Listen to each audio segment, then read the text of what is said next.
ఒక మంచి ఆరాధన సమయాన్ని గడిపి ఉన్నాం. నేను ఆరంభంలో చెప్పినట్టుగా ఖచ్చితంగా దేవుడు మీ ఆరాధన మధ్యలో సంచరించి ఉంటారు. ఎందుకంటే ఆయన మాట మార్చని దేవుడు.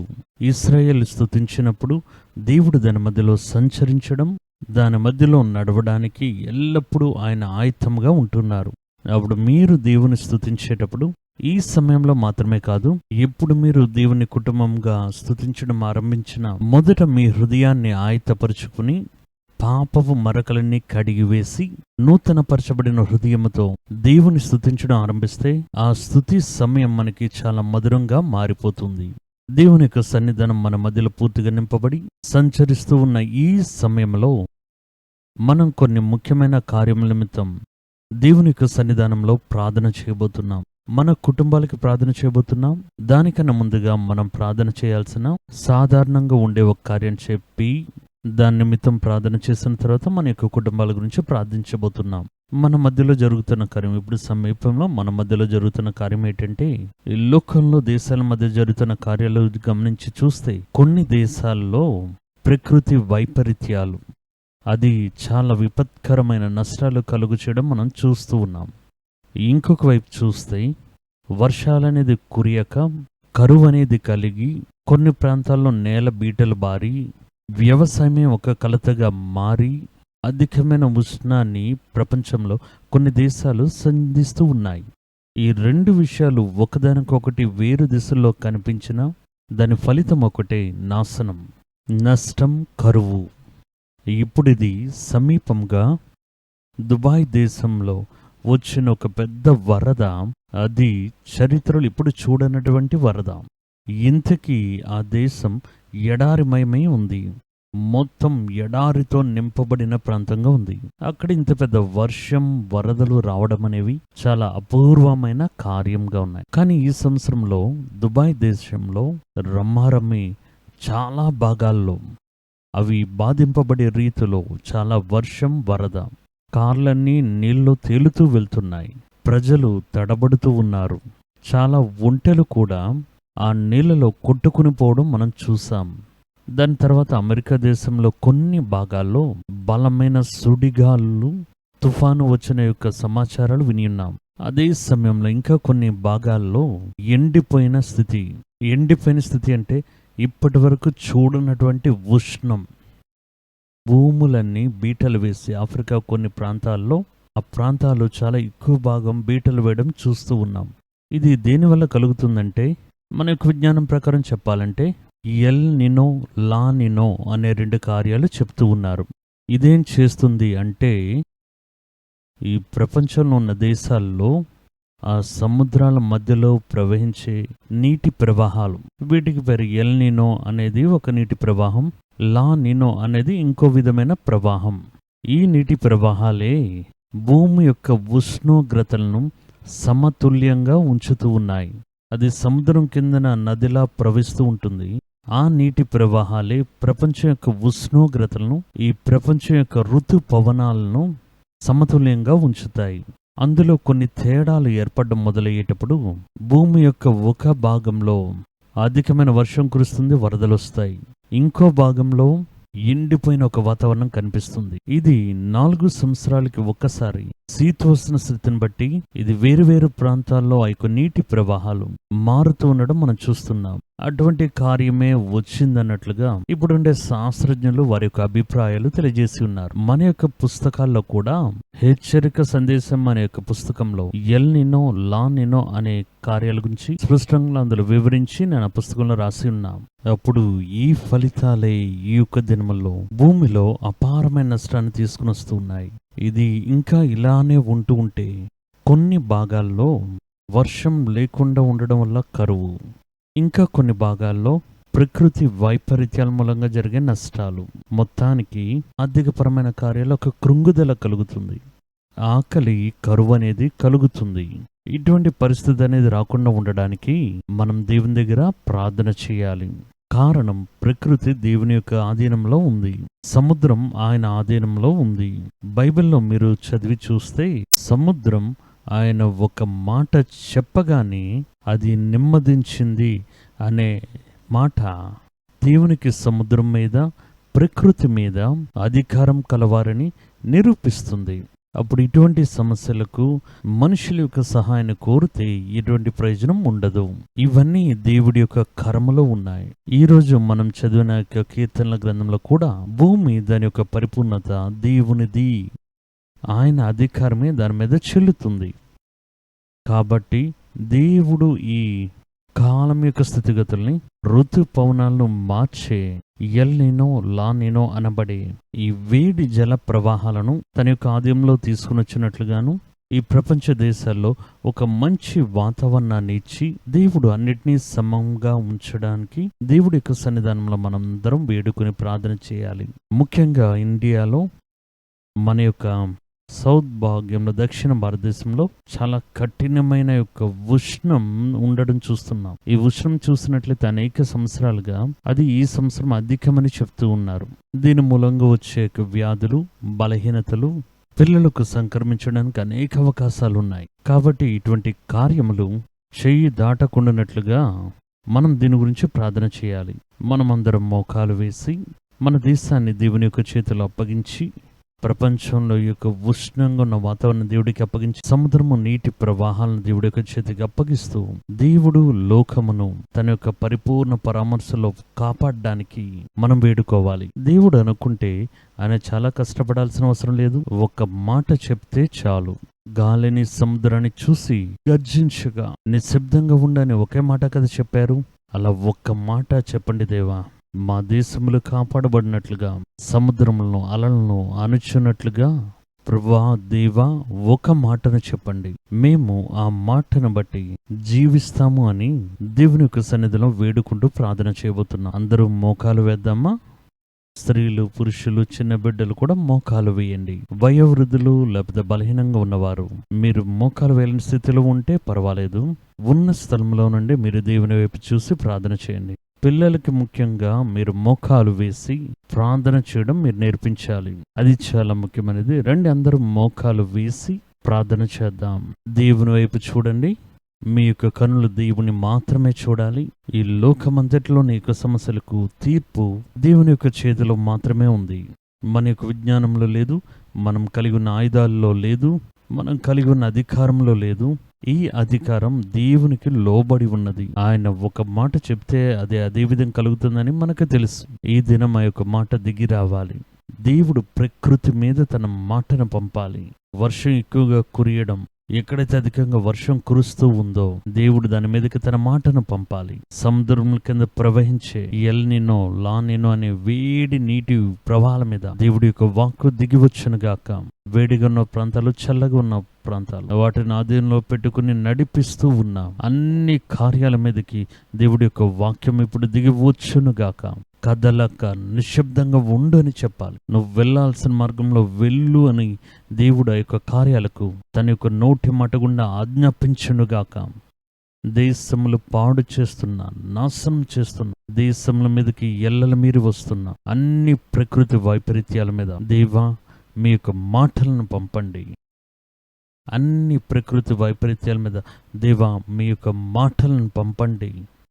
ఎక్కువగా వర్షాలు పడుతున్న దాని మీద, వరదల మీద, ఈ వరదలు పొంగి పొరలు వచ్చేటప్పుడు దేవా దానికి మీరు వ్యతిరేకంగా మీ యొక్క మాట పలకాలని వాక్యంలో రాయబడిన విధంగా మీ యొక్క పిల్లల మీద ప్రభువైన దేవా వారు చేస్తున్న ప్రార్థనను బట్టి ఒక గొప్ప విడుదలను మా యొక్క దేశంలో చూసే విధంగా మీరు ఆజ్ఞాపించండి. అదే విధంగా ఇంకో భాగంలో చాలా వేడిగా ఉంటున్న, చాలా ఉష్ణంతో ఉన్న ఆ వాతావరణం మేము చూస్తూ ఉన్నాం. ఎండిపోయిన ప్రాంతాలు చూస్తున్నాం. దాని మూలంగా వచ్చే వ్యాధులను చూస్తున్నాం. వర్షమే లేని ఆ కరువు ప్రాంతాలు చూస్తున్నాం. దానివల్ల పంటల్లో, వ్యవసాయంలో ఒక కరువు అనేది రాబోతుందేమో అని భయపడుతున్న దేశాన్ని చూస్తూ ఉన్నాం. ప్రభువైన దేవుని యొక్క మాట ఆ దేశం మీద దిగి వచ్చినట్లుగా ప్రార్థన చేస్తున్నాం. మంచి వర్షపాతాన్ని దయచేయమని మేము ప్రార్థన చేస్తూ ఉన్నాం. మంచి కాల పరిస్థితుల్ని దేవుని యొక్క ఆత్మ ఏర్పరిచినట్లుగా మేము ప్రార్థిస్తున్నాం. దాని నిమిత్తం మేము వేడుకుంటూ ఉన్నాం. దేవా, ఎత్తిన మా యొక్క చేతులను మీరు చూడండి అయ్యా. మా పిల్లల యొక్క ప్రార్థనలు మీరు వినండి. ఇది మీకు మాత్రమే సాధ్యమని మాకు తెలుసు. ప్రభువా, మీ యొక్క చేతుల్లో ఈ కార్యములన్నిటినీ అప్పగిస్తూ ఉన్నాం. మీ మాటలను పంపి దేవా, తడబడుతున్నా, నిలబడలేకపోతున్నా, ఎదుర్కొంటూ వస్తున్నా అన్ని సమస్యలకు విరోధముగా వాటిని అణిచివేయమని ప్రార్థన చేస్తున్నాం. దేవా, మీరే మా ప్రార్థన వినండి, దాని ప్రతిఫలం చూసే విధంగా సహాయం చేయండి. యేసు నామమున మా విజ్ఞాపనలు అంగీకరించండి దేవా. ఆమేన్, ఆమేన్, ఆమేన్. దేవుడు మన యొక్క ప్రార్థన ఖచ్చితంగా విని ఉంటారు. లోకం యొక్క ఒక్కొక్క అవసరతకు మనం ప్రార్థన చేస్తున్నాం. ఎందుకంటే మనం లోకంలో ఉన్నాం. అందులో ఏ బాధింపు కలిగినా ఆ బాధింపు మనకు కూడా బాధింపు కలగజేసే అవకాశం ఉంది. అందుకే ఎవరికి వచ్చిన కార్యం మనకేంటని చెప్పి పట్టించుకున్నట్లుగా మనం ఉండకూడదు. ఇప్పుడు మన నిమిత్తం, మన యొక్క కుటుంబాల నిమిత్తం దేవుడి యొక్క సన్నిధానంలో మనం ప్రార్థన చేయబోతున్నాం. ఈ వారంలో దేవుడు ముఖ్యంగా తన యొక్క నూతన బలంతో మిమ్మల్ని నింపి ఆశీర్వదించాలి. ఈ వారంలో ఎటువంటి తడబాటు గాని, ఎటువంటి ఆపదలు మీకు కలుగకుండానట్లుగా దేవుడు తన యొక్క కరంలో భద్రపరుచుకుని మిమ్మల్ని బలపరిచి కాపాడాలి. ఈ వారంలో ఏ విధమైన ఆర్థికపర ఇబ్బందులు లేకున్నట్లుగా దేవుడు మిమ్మల్ని నడిపించాలి. ఈ వారంలో ఎటువంటి సమాధానపాటు చేసే కార్యములు కుటుంబం మీదకి రాకుండానట్లుగా దేవుడే కంచె వేసి పరామర్శించాలి. మీ బిడ్డలను దేవుడు ఆశీర్వదించాలి, యవ్వనస్తుల్ని ఆశీర్వదించాలి, వయోవృద్ధులను దేవుడు ఆశీర్వదించాలి. కుటుంబం చుట్టూ దేవుడు అగ్నిస్తంభంగా ఉండి మీకు కాపుదల ఇవ్వాలి. ప్రార్థన చేద్దామా? అందరూ కన్ను మూసుకుని ప్రార్థన చేద్దాం. ప్రేమ కనికరం గల మా ప్రియ పరలోకపు తండ్రి, మా కుటుంబ సభ్యులు మీ ఎదుట మోకాలు వేసి ఉంటుండగా, మా సభ్యులు, కుటుంబ సభ్యులు అందరూ మీ ఎదుట మోకాలు వేసి ఉన్నారు. మా కనులు మిమ్మల్ని మాత్రమే చూస్తున్నాయి. పనివారి యొక్క కనులు యజమానురాలి యొక్క చేతుల్ని ఏమైనా ఇస్తుందని చెప్పి ఎదురు చూసి వేచి ఉండే విధంగా దేవా, మీ యొక్క చేతులిచ్చే మేలుల నిమిత్తం మేము ఎదురు చూస్తూ వేచి ఉన్నాం తండ్రి. దేవా, మా యొక్క కుటుంబాల మీద కనుదృష్టి పెట్టండి. ఈ కుటుంబం మీ వలన ఏర్పరచబడిన ఒక కుటుంబం. మీ యొక్క నామ మహిమార్థమై మమ్మల్ని మీరే ఒక కుటుంబంగా పిలిచి ఉన్నారు, ఒక కుటుంబంగా కలిపి ఉన్నారు, ఒక కుటుంబంగా మమ్మల్ని మీరు వాడుకుంటూ ఉన్నారు. దేవా, ఈ కుటుంబం మీ యొక్క నామాన్ని ధరించి ఉన్న ఒక కుటుంబం. మా కుటుంబం మీదకి ఎటువంటి హాని ఈ వారంలో రాకుండానట్లుగా దేవుని యొక్క ఆత్మ బలంగా మమ్మల్ని కాపాడమని మేము ప్రార్థన చేస్తున్నాం. ఈ వారంలో మా యొక్క రాకపోకలను దేవా మీరు ఆశీర్వదించండి. ఎటువంటి చిన్న తడబాటైనా సరే, ఎటువంటి ఆపదలైనా సరే, విపత్తులైనా సరే మా యొక్క మార్గంలో రాకుండానట్లుగా దేవుని యొక్క ఆత్మ మా పాలెంలో దిగి వచ్చి మాకు ఆపదలు ఇవ్వమని అడుగుతున్నాం. దేవుని యొక్క మాట, వాక్యం మాకు సహాయంగా నిలబడి మా కుటుంబాన్ని పరిపూర్ణ కాపుదలతో నింపి కాపాడమని మేము ప్రార్థన చేస్తున్నాం. ఇది మాత్రమే కాదు దేవా, ఈ వారంలో మేము ఏ విధంగానైనా చిన్న ఆర్థికపరమైన ఇబ్బందులు లేకుండా మా కుటుంబాన్ని సరిగ్గా నడిపించే కృపను మీరు అనుగ్రహించండి. మా అవసరాలు సంధించినట్లుగా మేము మిమ్మల్ని చూస్తూ ఉన్నాం. ఇశ్రాయేలు ప్రజలు వారి యొక్క అవసరతలకు మిమ్మల్ని చూసి మొరపెట్టేటప్పుడు ఆకాశం తెరిచి మన్నాను ఇచ్చినట్లుగా మా అవసరతలను సంధించే దేవుడు, ఈ వారం కూడా మీరు మాకు చాలినంతగా ఉండి మా అవసరతలను సంధించి మమ్మల్ని నడిపించమని మేము ప్రార్థన చేస్తున్నాం. ఈ వారంలో ఎటువంటి బలహీనతలైనా సరే మా కుటుంబం యొక్క ఎల్లలో ప్రవేశించకుండానట్లు దేవుని యొక్క కర్మలు మాకు కాపుదల ఇవ్వాలి. ఎటువంటి వ్యాధి క్రిములైనా, ఎటువంటి వైరస్ అయినా, ఎటువంటి హాని కలిగించే సూక్ష్మ జీవులైనా మా యొక్క కుటుంబాల్లో ప్రవేశించి మా పిల్లల్ని గాని, మా యవ్వనస్తులను గాని, కుటుంబంలో ఉన్న ఎవరినైనా సరే అది ముట్టకున్నట్లు దేవా కంచె వేసి కాపాడండి. ఆరోగ్యం, స్వస్థత దేవా మీ యొక్క కర్మలను మాకు వస్తుంది. దేవుని యొక్క కర్మల యొక్క కుటుంబాలు అప్పగిస్తూ ప్రార్థన చేస్తున్నాం. పగటి వేళ దేవా ఎండైనను, రాత్రి వెన్నెలైనను వారికి హాని కలిగించకుండానట్లు ప్రతి విధమైన వాతావరణమును వారికి అనుకూలంగా మీరు మార్చివ్వండి. దేవుని యొక్క కరం ఈ కుటుంబానికి చాలినంతగా ఉండి వారిని అద్భుతమైన రీతిలో నడిపించమని మేము అడుగుతూ ఉన్నాం. ఈ కుటుంబం మీద ఈ వారంలో ఎటువంటి చిన్న మనస్తాపములైనా సరే, పోరాటములైనా, సమస్యలైనా రాకుండానట్లుగా దేవా వారిని కప్పి పరామర్శించం ప్రార్థన చేస్తున్నా. ఈ వారంలో మాత్రమే కాదు దేవా, వారి జీవితంలో ఒక్కొక్క నిమిషం దేవుడి దగ్గర చేసిన ప్రార్థన యొక్క ఫలితంలో వారి జీవితంలో చూసే విధంగా మీరు వారిని అనుగ్రహించండి. మేము మిమ్మల్ని విడిచిపెట్టి వెళ్ళని మార్గంలో మేము ఈ వారంలో పరిగెత్తి ముగించడానికి దేవా మీరు మమ్మల్ని అనుగ్రహించండి. ఈ వారంలో మేము నూతనంగా అనేక కార్యములను దేవుని యొక్క కార్యాలు నేర్చుకోవడం, దేవునికి మంచి ఫలములు ఇవ్వడం. ఆ విధంగా ప్రభా ఈ కుటుంబాలను మీరు ఆశీర్వదించండి. యోబు ఇంటి చుట్టూ కంచె వేసి పరామర్శించిన విధంగా మా కుటుంబాల చుట్టూ కంచె వేసి మీరు కాపాడండి. దేవుని యొక్క కరంలో మమ్మల్ని పరిపూర్ణంగా సమర్పిస్తున్నాం. కుటుంబంలో ఉన్న పిల్లలను అప్పగిస్తూ ఉన్నాం. కుటుంబంలో ఉన్న యవ్వనస్తులను అప్పగిస్తూ ఉన్నాం. కుటుంబంలో ఉన్న వయోవృద్ధులను మీ చేతికి అప్పగిస్తూ ఉన్నాం. కుటుంబంలో ఉన్న కుటుంబాన్ని నడిపిస్తున్న ఒక్కొక్కరిని మీ పాద సన్నిధులు అప్పగిస్తూ ఉన్నాం. కీడు సమీపించుకున్నట్లు కాపాడి దేవా మీరు మార్గంలో నడిపించండి. మా ప్రార్థనలు విని దాని ప్రకారం దానికంటే అధికంగా మంచి ఫలములు ఇచ్చి మమ్మల్ని ఆశీర్వదించండి. సకల బాధ్యతలు మీరు తీసుకోండి అయ్యా. యేసు నామమున మా ప్రార్థనలు అంగీకరించండి మా తండ్రి. ఆమేన్, ఆమేన్, ఆమేన్. దేవుడు మన యొక్క ప్రార్థనలు విని ఉన్నారు. నిశ్చయంగా మీ యొక్క కుటుంబం విశేషమైనది, వెలకట్టలేనిది. మీరు దేవుని విడిచిపెట్టకుండా ఉంటే దేవుడు ఎల్లప్పుడూ మీతో ఐక్యం కలిగి ఉంటారు. దేవుడు మనతో ఐక్యంతో ఉంటే మనకన్నీ అనుకూలంగా మార్చబడతాయి. దేవునికి ఇష్టమైన మార్గంలో మనల్ని నడిపించి ఆయన కోరుకునే జీవితాన్ని మనం నడిపించే విధంగా ఆయన మనల్ని అనుగ్రహిస్తారు. సింహ పిల్లలు ఏమి గలవే ఆకలితో ఉంటాయి, కానీ దేవుని వెతికే వారికి ఎటువంటి మేల్లో కొరత అనేది ఉండదు. ఈ దేవుడు ఎల్లప్పటికీ ఉండి సదాకాలంలో మిమ్మల్ని నడిపించాలి. మనం చేసిన ప్రార్థన యొక్క ప్రతిఫలములు శీఘ్రంగా మీ యొక్క కుటుంబం మధ్యలో క్రియ చేయడం మీ కళ్ళతో చూస్తారు. ఇప్పుడు మనం తర్వాత కార్యక్రమంలోకి వెళ్ళబోతూ ఉన్నాం.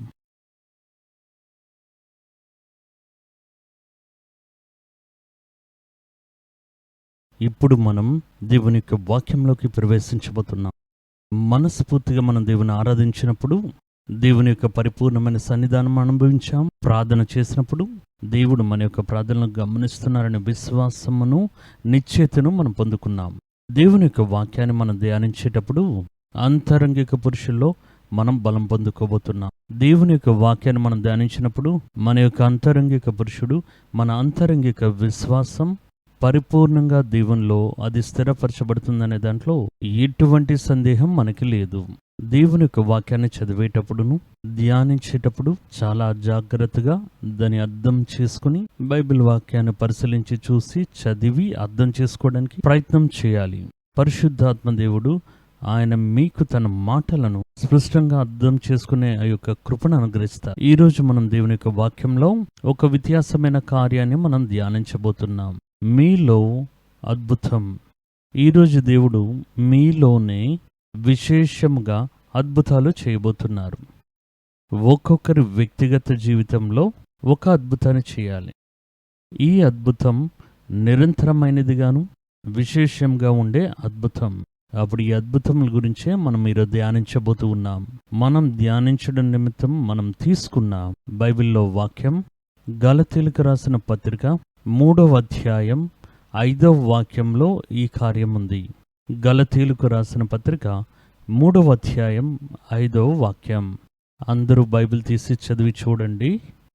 ఆ దినమున మీకు ఆత్మను అనుగ్రహించి మీలో అద్భుతములు చేయించువాడు దాన్ని ధర్మశాస్త్ర సంబంధ క్రియల వలన లేకపోతే విశ్వాసంతో వినుట వలన దేని మూలంగా చేస్తున్నారు. అప్పుడు ఆయన అడిగే ఒక ప్రశ్న, దేవుడు మీలో ఒక అద్భుతాన్ని చేస్తూ ఉన్నారు. దేవుడు క్రమంగా మీ యొక్క జీవితంలో అద్భుతాలు చేస్తూ వస్తున్నారు. ఈ అద్భుతములను ఆయన ధర్మశాస్త్రం నుండి వాక్యముల మూలంగా చేస్తున్నారా, లేకపోతే విశ్వాసంతో వినుట వలన చేస్తూ ఉన్నారా అని అడుగుతున్నారు. ఈ దినాలు మనం ఏమనుకుంటున్నాం, దేవుడు మనకి అద్భుతాలు చేయడం ధర్మశాస్త్ర సంబంధమైన క్రియల వలన అని చెప్పే ఒక కూటం వారు ఉపదేశిస్తున్నారు, వారు అలానే చెప్తున్నారు.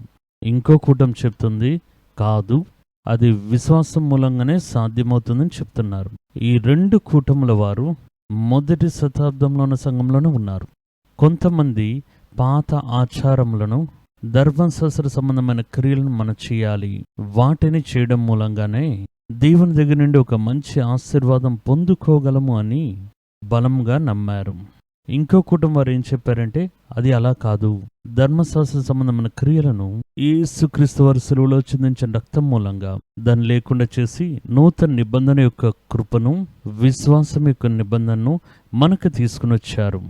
ఇక దేవుడు మన జీవితంలో చేసే ఏ మేలులైనా అద్భుతములైనా మనం విశ్వాసం మూలంగా పొందుకోగలమని చెప్తున్నారు. ఇప్పుడు అదే ఆయన ఇక్కడ అడుగుతున్నారు. ఈరోజు మనం ఈ వాక్యంలో పై భాగంలో ఉన్న మీలో అద్భుతం, మీలో చేయించేవాడు అనే ఆ మాటను తీసుకుని మనం ధ్యానించబోతున్నాం. మన యొక్క స్వంత జీవితంలో దేవుడు వ్యక్తిగతంగా అద్భుతములు జరిపిస్తూ వస్తున్నారు. కొన్ని సందర్భాల యొక్క అద్భుతంలో మనం గ్రహించగలుగుతున్నాం, కొన్ని సందర్భాలు అది మనం గ్రహించలేము. కానీ అద్భుతం జరుగుతూనే ఉంది. ఎందుకంటే వాక్యంలో ఏదో ఒక్కసారి ఆయన అద్భుతం చేశారని ఆ విధంగా రాయబడలేదు. చూడండి, ఆయన మన జీవితంలో ఇంకను అద్భుతములు చేస్తూ వచ్చేవారు అని రాయబడింది. మీకు ఆత్మను అనుగ్రహించి మీలోనే అద్భుతములు చేయించువాడు. అలా అంటే క్రమంగా నడిపిస్తూ ఉన్నవారు. కొన్ని సందర్భాల్లో కొంతమంది జీవితాల్లో బైబిల్లో రాయబడిన యొక్క కార్యాల్లో కొన్ని సాక్ష్యాలు మీరు చదివి చూస్తే ఒక్కసారి దేవుడి యొక్క అద్భుతాన్ని పొందుకుని ఉంటారు. ఒక వ్యక్తికి 2 కళ్ళు ఉండవు, పుట్టుగుడ్డివాడిగా ఉంటాడు. యేసు ఆయన ముట్టి ఉంటారు, ఆయన అద్భుతాన్ని పొందుకుని వెళ్ళిపోతారు. దాని తర్వాత ఆయన ఏమయ్యారనే విషయం మనకు తెలియదు. దాని తర్వాత ఆయన దేవుని యొక్క అద్భుతాలను పొందుకున్నారంటే తెలియదు. ఒకరు మరణిస్తున్నారు, యేసు ఆయన తిరిగి జీవంతో లేవనెత్తున్నారు. ఒక్కసారి ఆయన జీవితంలో యేసు యొక్క అద్భుతాన్ని రుచి చూసి ఉంటారు. తర్వాత ఆయన జీవితంలో అద్భుతాలు జరిగాయా అది మనకు తెలియదు, అది రాయబడను లేదు. ఇలా అనేక మంది జీవితాల్లో దేవుని యొక్క మొదటి తాకిడి చూస్తున్నాం. ఒక అద్భుతం జరిగింది చూస్తున్నాం. నడవలేని స్థితిలో దేవాలయం ద్వారం దగ్గర ఉన్నవాడు, దయ్యాలు పట్టినవాడును దేవుని దగ్గర అద్భుతాలు పొందుకున్నారు. కానీ దాని తర్వాత క్రమంగా పొందుకున్నారా అనే దానికి మనకు ఈ విధంగా చెప్పబడలేదు. ఒక్కసారి సంధించే అద్భుతములు.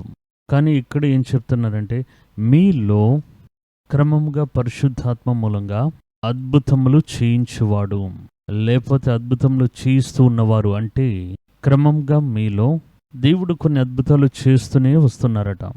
ఆ అద్భుతములను కొన్ని సందర్భాలు దాన్ని మనం గ్రహించగలం, మిగతా సమయాల్లో దాన్ని మనం గ్రహించలేకపోతున్నాం. ఆ అద్భుతముల గురించే ఈరోజు మనం ధ్యానించబోతున్నాం. దేవుడు ఏ అద్భుతం చేయబోతున్నారని చూడబోతున్నాం. దేవుడు అంటేనే అద్భుతమే. ఆయన విశేషమైన గుణం ఏంటంటే అద్భుతములు చేయడం. దేవుని యొక్క వాక్యంలో చెప్పబడింది, ఆయన నమ్మే ఆయన బిడ్డలకు ఆయన అద్భుతములు చేసేవాడు. ఆయన అతిశయమైన కార్యాలు చెప్పలేము అని వాక్యంలో రాయబడి ఉంది. చూడండి, నిర్గమాకాండం 15వ అధ్యాయం 11వ వాక్యం.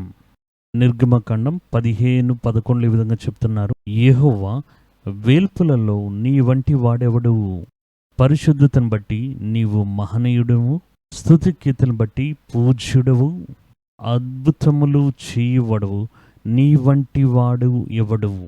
ఇదే వాక్యం చెప్తుంది. ఆయన అద్భుతములు చేయడంలో ఆయనకి సమానమైన వారు ఎవరునూ లేరు. మోషే యొక్క చరిత్రలో మీరు దాన్ని చూసుంటారు. మంత్రవాదులను అద్భుతాలు చేశారు, మోషే కూడా అద్భుతాన్ని చేశాడు. బయటికి చూడడానికి రెండు ఒకదాని వల్ల కనిపించిన మోషే యొక్క చేతికర్ర మంత్రవాదుల యొక్క చేతికర్రల మీద జయం పొందుకుంది. మోషే మూలంగా దేవుడు చేసిన అద్భుతం మంత్రవాదులు చేసిన అద్భుతాలన్నీ దాన్ని ఏమీ లేకుండా చేసేది మింగివేసింది. అప్పుడు దేవుడి యొక్క అద్భుతములు సరిపోల్చలేని అద్భుతములు, ఊహకు అందని అద్భుతములు. అదే ఆయన చెప్తూ ఉన్నారు, వేల్పుల్లో నీ వంటి వాడెవడనూ లేరు, అద్భుతములు చేసే దాంట్లో నీ వంటి వారెవరనూ లేరు. అప్పుడు అటువంటి అద్భుతములు చేసే దేవుడు ఆయన. ఆయన నామమే ఆశ్చర్యమైనది అని యెషయా 9:6 చెప్పబడుతుంది. ఆయన నామం అతిశయమైనది. అప్పుడు ఆయన జీవితంలో అన్ని అద్భుతములు, అన్ని అతిశయ కార్యాలు చేస్తూనే ఉంటారు. దేవుని యొక్క అద్భుతముల గురించి ఒక కీర్తన పూర్తిగా ఇశ్రాయేలు వారి జీవితంలో ఆయన ఏ అద్భుతాలు చేశారు అనేది ఒక పెద్ద పట్టికగా వేసి చూపిస్తున్నారు. కీర్తనల గ్రంథం 105వ కీర్తన. ఆ 105వ కీర్తన మొత్తమును దేవుడు ఇశ్రాయేలు యొక్క జీవితంలో చేసిన అద్భుతములు, వారు చూసిన సూచక్రియలు, దేవుడు ప్రత్యక్షంగా బయలుపరిచిన ఆయన యొక్క శక్తి, ఆ భుజం, వాటిని స్పష్టంగా వారు చూశారు. ఏదో ఒక దర్శనంలో కాదు, తెరచిన కన్నులతో అద్భుతాన్ని వారు ముట్టుకుని కూడా చూశారు. అటువంటి కార్యాలు ఒక పెద్ద పట్టికే రాసి ఉన్నారు. కీర్తనల గ్రంథం 105వ కీర్తన 6:7లో కొన్ని మాటలు ఈ విధంగా చెప్పబడ్డాయి. ఆయన చేసిన ఆశ్చర్యకార్యములను, ఆయన చేసిన సూచక్రియలను, ఆయన నోటి తీర్పులను జ్ఞాపకం చేసుకొనుడి. అప్పుడు ఆయన ఏ కార్యాలు చేశారు? ఆశ్చర్యకార్యాలు చేశారు, అద్భుత కార్యాలు చేశారు. ఆయన నోటి తీర్పులను జ్ఞాపకం చేసుకొనుడి. ఆయనే మన దేవుడైన యెహోవా. ఆయన తీర్పులు భూమి అందంతటా జరుగుచున్నవని రాయబడింది. దాని తర్వాత 8వ వాక్యంలో నుండి ఇశ్రాయేలు ప్రజలు ఐగుప్తు నుండి బయలుదేరి వచ్చినప్పటి నుండి ఒక్కొక్క క్షణము వారు సంధించిన అద్భుతములు చూస్తే అవి లెక్కకు మించినవి. నా అభిప్రాయం ప్రకారం చెప్పబడినవి కొన్ని, వారు చూసినవి చాలా ఎక్కువ. మీకు ఒక్క మాటలో చెప్పుండొచ్చు, ఆ పాలమంతటిలో మన్నా వచ్చి దిగింది అని. కానీ ఆ దృశ్యం ఏ విధంగా ఉంటుంది? ఒక్కొక్కరు వ్యక్తిగత జీవితంలో యొక్క మన్నాను సేకరించినప్పుడు, అది వండేటప్పుడు, భుజించేటప్పుడు దేవుడి యొక్క అద్భుతమైన శక్తి బయలుపరచబడే ఆ యొక్క తరుణములు ఏ విధంగా ఆశ్చర్యంగా ఉంటాయి. ఆ కీర్తన కొంత మటుకు దేవుడు చేసిన అద్భుతాలని వివరించడానికి ప్రయత్నం చేసింది. యోహాన్ కూడా చెప్తున్నారు, యేసు చేసిన మిగతా అనేక అద్భుతములు ఉన్నాయి. వాటన్నిటినీ మనం ఒకవేళ రాస్తే, ఆ వ్రాసే పుస్తకాలకు ఈ లోకం సరిపోదని నాకు తెలుసు. ఎంతండి, 3.5 సంవత్సరాలు కదా పరిచర్య చేశారు యేసు. ఆయన చేసిన అద్భుతాలను రాసినట్లయితే రాసే పుస్తకములు ఈ భూమి సరిపోదని నాకు తెలుసు.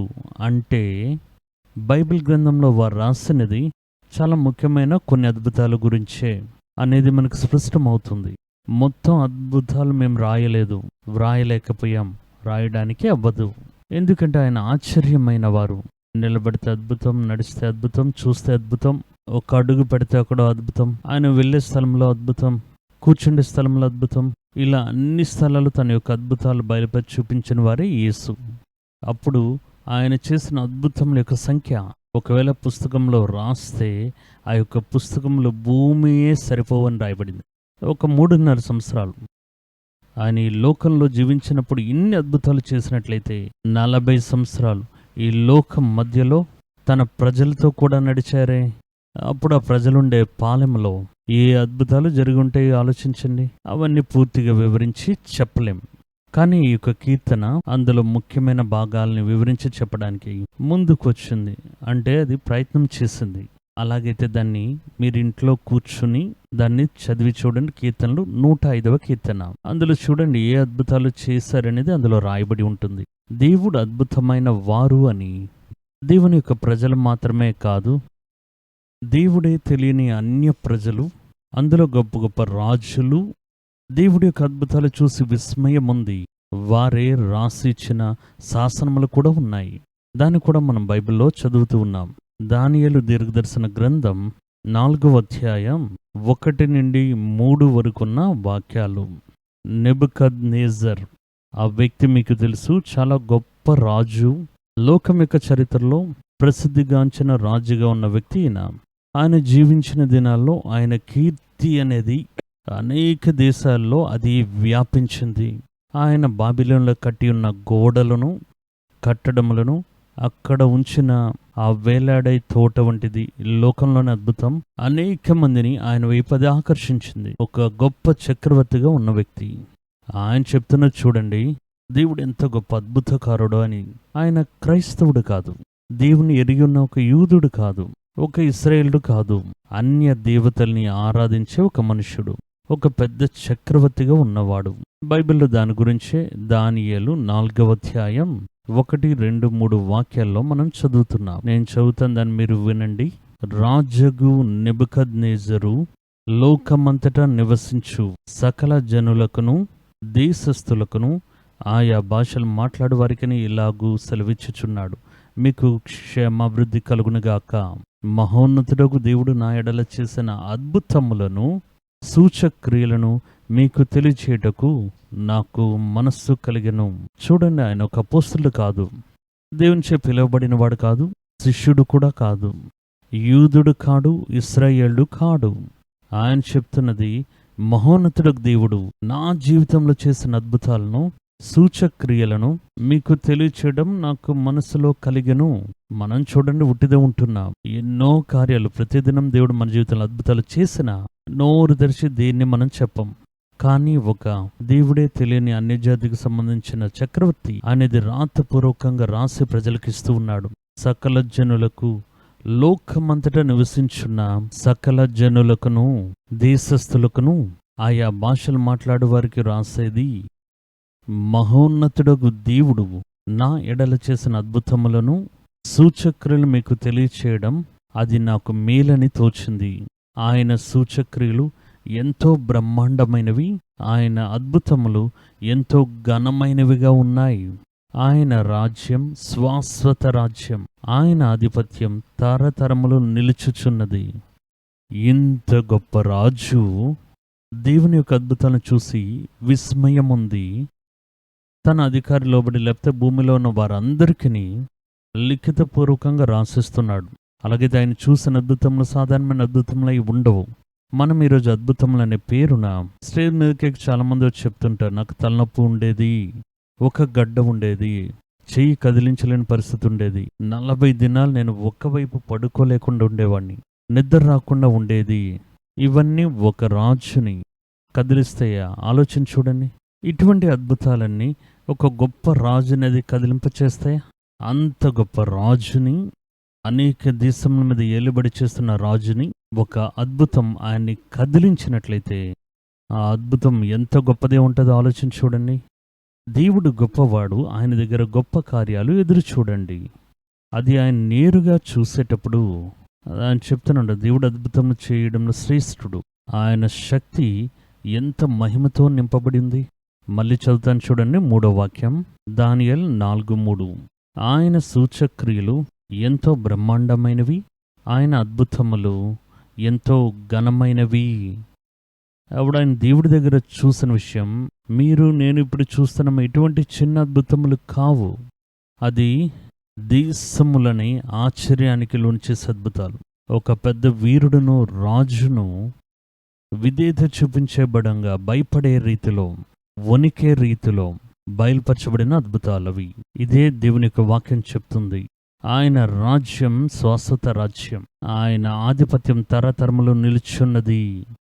ఈయన మాలా వచ్చి కొన్ని దినాలు పరిపాలించి తర్వాత కనిపించకుండా పోయే రాజులు కాదు. ఆయన దేవుడు, తరతరముల వరకును ఆయన ఆధిపత్యం ఉంటుందని ఒక రాజు తన యొక్క లేఖలో రాస్తూ ఉన్నారు.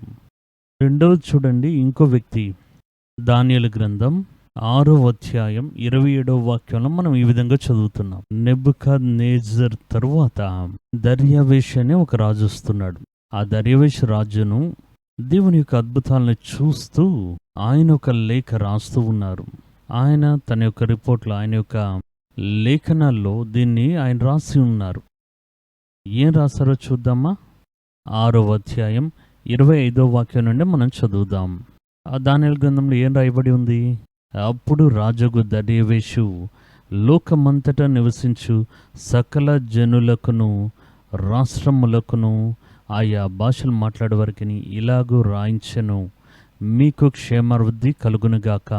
నా సముఖమును నియమించినదేమనగా నా రాజ్యంలోని సకల ప్రభుత్వంలో యందు నివాసులు దానియేలు యొక్కయు దేవునికి భయపడుచు ఆయన సముఖమున వణుకుచుండవలను అని నేను ఆజ్ఞాపిస్తున్నా, లేకపోతే తీర్మానం చేయబడింది. ఆయనే జీవం గల దేవుడు, ఆయన యుగ యుగములుండువాడు, ఆయన రాజ్యం నాశనం కానేరదు, ఆయన ఆధిపత్యం తుదమట్టునకుండును.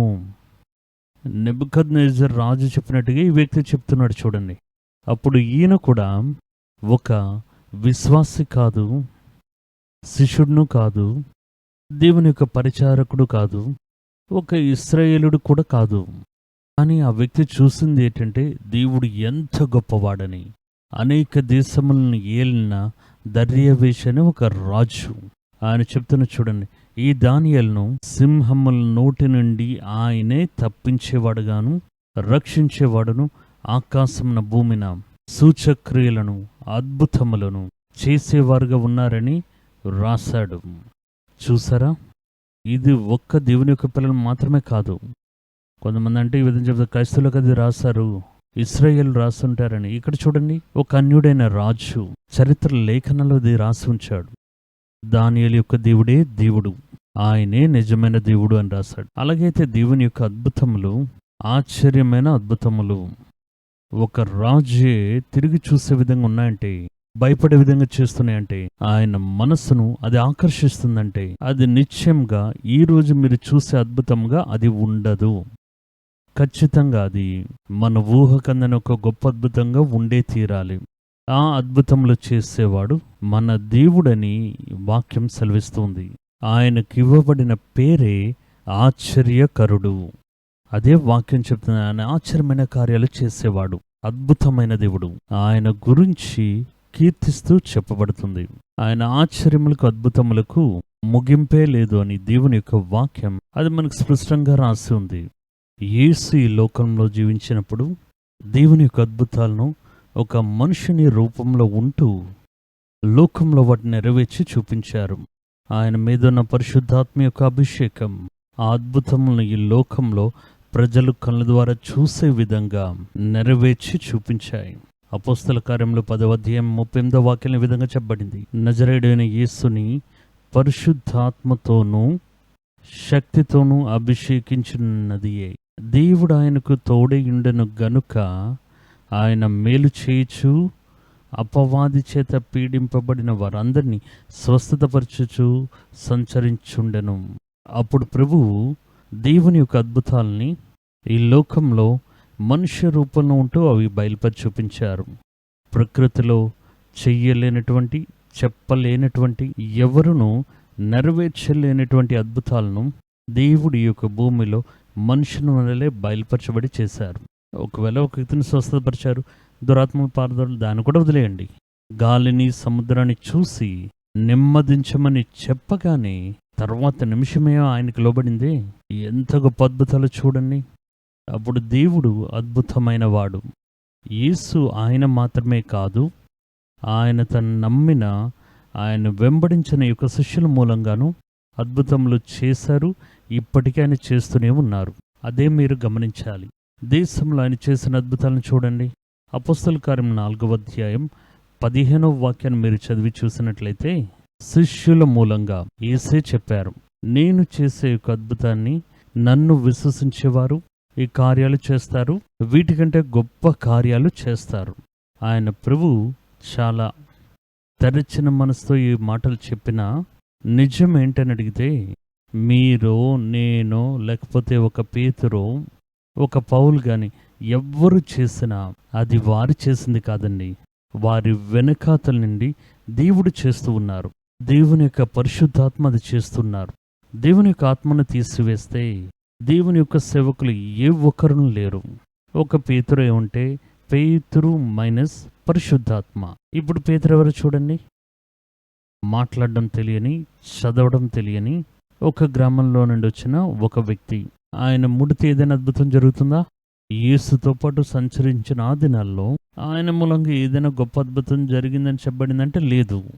అప్పుడు మనం చూసేది, ఇప్పటికీ దేవుడు అద్భుతం చేస్తున్నారు, కానీ నేరుగా వచ్చి చేయట్లేదు. తన యొక్క సేవకుల మూలంగా, తన యొక్క శిష్యుల మూలంగా అద్భుతాలు చేస్తున్నారు. అదే దేవుడు చెప్తున్నారు, నా అద్భుతములు ఈ లోకంలో అవి ముగిసిపోవు, అవి జరుగుతూనే ఉంటాయి. నన్ను విశ్వసించే వారి మూలంగా అవి జరుగుతూనే ఉంటాయి. కానీ అది చేయించేవారు దేవుడు అనేది మన మనసుల్లో ఉండాలి. కొంతమంది అయితే దేవుని విడిచిపెట్టి ఒక అద్భుతం జరిగిందని చెప్పగానే ఆ సేవకుణ్ణి వెంబడించడం మొదలు పెడుతున్నాం.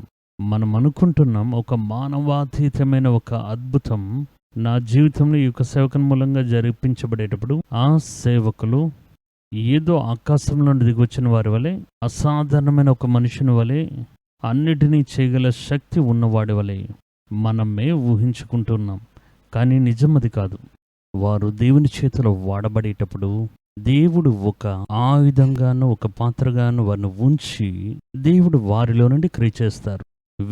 వారిలో వారే అద్భుతములు చేయ శక్తి గల వారు కారు, బలం కలిగిన వారు కూడా కాదు.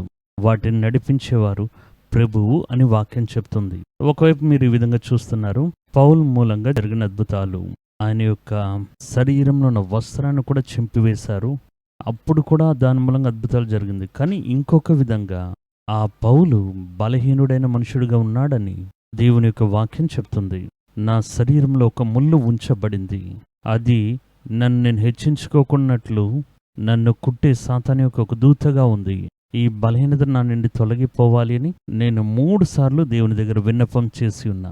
అప్పుడు దేవుడు చెప్పింది, నా కృప నీకు చాలు, నీ బలహీనతలో నా బలం పరిపూర్ణంగా బయలుపరచబడుతుందన్నారు. మనుషులు ఒకవైపు బలహీనంగా ఉంటారు, ఇంకోవైపు చూస్తే దేవుడు వారిని సంధించేటప్పుడు అద్భుతములు చేసేవారుగాను వారిని వారు బయటికి చూపించుకుంటారు. కానీ నిజానికి అద్భుతములు చేసిన వారు దేవుడు. ఒక పేతురును మీరు చూస్తూ ఉన్నారు, ఒక యోహాన్ని చూస్తూ ఉన్నారు.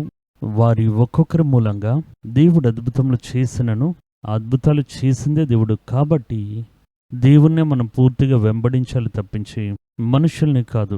ఈ స్థలంలో మనం చూస్తున్నా దేవుడు తన యొక్క సేవకుల మూలంగా లోకంలో చేసిన అద్భుతములు. మొదటి కార్యం చూడండి, అపోస్తల కార్యం 4వ అధ్యాయం 13వ వాక్యంలో ఒక అద్భుతం జరుగుతుంది.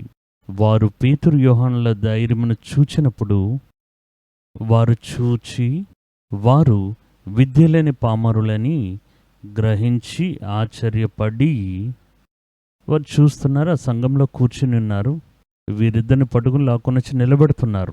యేసు అనే పేరు ఎక్కడ చెప్పకూడదు.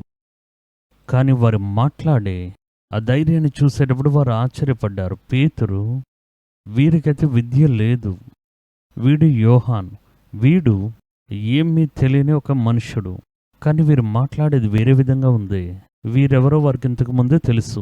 వారు ఆశ్చర్యపడి వారు యేసుతో కూడా ఉండిన వారని గుర్తెరిగిరి. స్వస్థత పొందిన మనుష్యుడు వారితో నిలిచి ఉండుట చూచి ఏమీ ఎదురు చెప్పలేకపోయిరి. స్వస్థత పొందుకున్నాడు పక్కన నిలబడి ఉన్నాడు. యేసుని గురించి మాట్లాడకూడదు, ఆయన స్వస్థతపరిచారని చెప్పకూడదని ఆజ్ఞాపిస్తూ ఉన్నారు. పక్కనే స్వస్థత పొందుకున్న వ్యక్తి నిలబడ్డం వల్ల వీరు దానికి ఎదురు చెప్పలేకపోయిరి. అప్పుడు వారిని సభ వెలుపలికి పొండని వారికి ఆజ్ఞాపించి తమలో తాము ఆలోచన చేసి, ఈ మనుషులను మనమేమి చేయదము?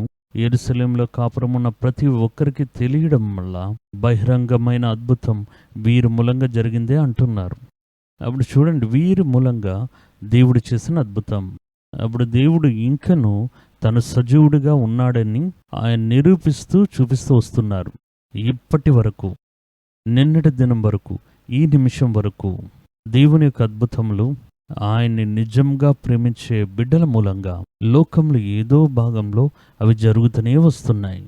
దేవుని యొక్క అద్భుతములు, దేవుని యొక్క శక్తి తగ్గిపోలేదండి. అప్పుడు తర్వాత కార్యం చూడండి, అపోస్తల కార్యముల 3వ అధ్యాయం 6, 9 ఇవన్నీ ఆ దేశంలో, ఆ ప్రాంతంలో బహిరంగంగా చేసిన అద్భుతాలు. అప్పుడు పేతురు, వెండి బంగారం నా యొద్ద లేవు గాని నాకు కలిగినదే నీకిచ్చుచున్నాను, నజరేయుడైన యేసుక్రీస్తు నామమున నీవు లేచి నడవమని చెప్పి దేవాలయ ద్వారం దగ్గర ఒక అడుక్కునేవాడు కూర్చున్నాడు. ఏదైనా ఇవ్వండి అని అడుగుతూ ఉన్నాడు. అప్పుడు పేతురు చెప్తున్నది, వెండి బంగారం మా దగ్గర లేవు, యేసు నామమున నువ్వు లేచి నడు అని చెప్పి వాని కుడి చేయి పట్టుకుని వాని లేవనెత్తెను. వెంటనే వాని పాదములను చీలమండలమును బలము పొందెను. నిలబడలేక ఎండిపోయిన కాళ్ళవి, కాళ్ళలో బలమే లేదు, ఎముకల్లా ఉన్నాయి అంతే. వీరు చేపట్టి లేవనెత్తగానే వెంటనే బలం పొందెను. ఈ అద్భుతం జరగడానికి చాలా సమయమేం పట్టలేదు. కొద్ది కొద్దిగా గ్రాడ్యువల్గా స్వస్థత పడ్డం, 3 వారాలు రండి, 4 వారాలు అలా లేదు. కొద్ది కొద్దిగా కరపట్టుకుని నడుస్తున్నారు. ఇంతకుముందు వాళ్ళ నడవలేరు, ఇంతకుముందు అసలు నిలబడలేరు. ఇప్పుడు కొద్దిగా కర్ర పట్టుకుని నడుస్తున్నారు. ఇక్కడ మాటకి అవకాశం లేదు. చేయి పట్టి లేవనెత్తగానే ఆ ఎండిపోయి ఉన్న కాళ్ళు బలం పొందుకున్నాయి, శక్తిని పొందుకున్నాయి. అదే అక్కడ చెప్తున్నారు. వాడు దిగ్గున లేచి నిలిచి నడిచెను. నడుచుచు గంతులు వేయచు దేవుని స్తుతించుచు వారితో కూడా దేవాలయంలోనికి వెళ్ళెను. వాడు నడుచుచు దేవుని స్తుతించుట ప్రజలందరూ చూచి ఆశ్చర్యపడ్డారు. చూసారా దేవుని యొక్క అద్భుతములు? ఇది మాత్రమే కాదు, చాలా అద్భుతములు మొదటి శతాబ్దంలో జరిగాయట. అపోస్తుల 5:15 ఈ విధంగా చెప్పబడింది. అందుచేత పేతురు వచ్చుచుండగా జనులు రోగులను వీధిలోనికి తెచ్చి వారిలో ఎవని మీదనను అతని నీడైన పడవలనని మంచముల మీదను పరుపుల మీదను వారిని ఉంచిరి. మరియు యెరూషలేము చుట్టూ నుండి పట్టణముల జనులు రోగులను అపవిత్రాత్మ చేత పీడింపబడిన వారిని మోసుకొని కూడా వచ్చిరి. వారు స్వస్థత పొందిరి. అప్పుడు అద్భుతముల కాలం, అద్భుతములనేవి ఆ అద్భుతముల కాలం అని చెప్పకూడదు. అద్భుతం జరగడానికి కాలం ఒక ఆటంకం కాదు. అది దేవుని వలన నడిపించడం వల్ల. దేవుడు అన్ని కాలముల యొక్క దేవుడు. అన్ని కాలంలో అద్భుతాలు జరుగుతుంటాయి. మనం దాన్ని పొందుకోవడానికి, అది మన జీవితంలో జరగడానికి మనం అర్హత లేని వారిగా ఉండడం బట్టి, అది తగ్గిపోయిన విధంగా, అది ప్రజలకు తెలియనిపరచిన రీతిలో దాచబడిందిగా కనిపిస్తుంది. ఈ అద్భుతాలకని ఒక కాలం అంటూ లేదు. కొంతమంది చెప్తారు, నూతన నిబంధన కాలంలో, మొదటి శతాబ్ద కాలంలో దేవుడు అద్భుతం చేశారు, దాని తర్వాత చేయలేదు. ఆయన చేయనివ్వలేదు, మీరు చేయనివ్వలేదు. బైబిల్లో చెప్పబడింది, యేసు ఒక గ్రామంలోకి వెళ్ళినప్పుడు వారి యొక్క అవిశ్వాసం నిమిత్తం ఆయన అక్కడ అద్భుతములు చేయలేదు. అప్పుడు మనం ఆయన చేయనివ్వలేదు. దేవుడు ఒక కాలానికి సంబంధించిన దేవుడు కాదు. పాత నిబంధన కాలంలో అద్భుతాలు చేస్తారు, నూతన నిబంధన కాలంలో ఒక శతాబ్ద కాలం మాత్రం అద్భుతాలు చేస్తారు, తర్వాత చేయరు. అలా లేదండి.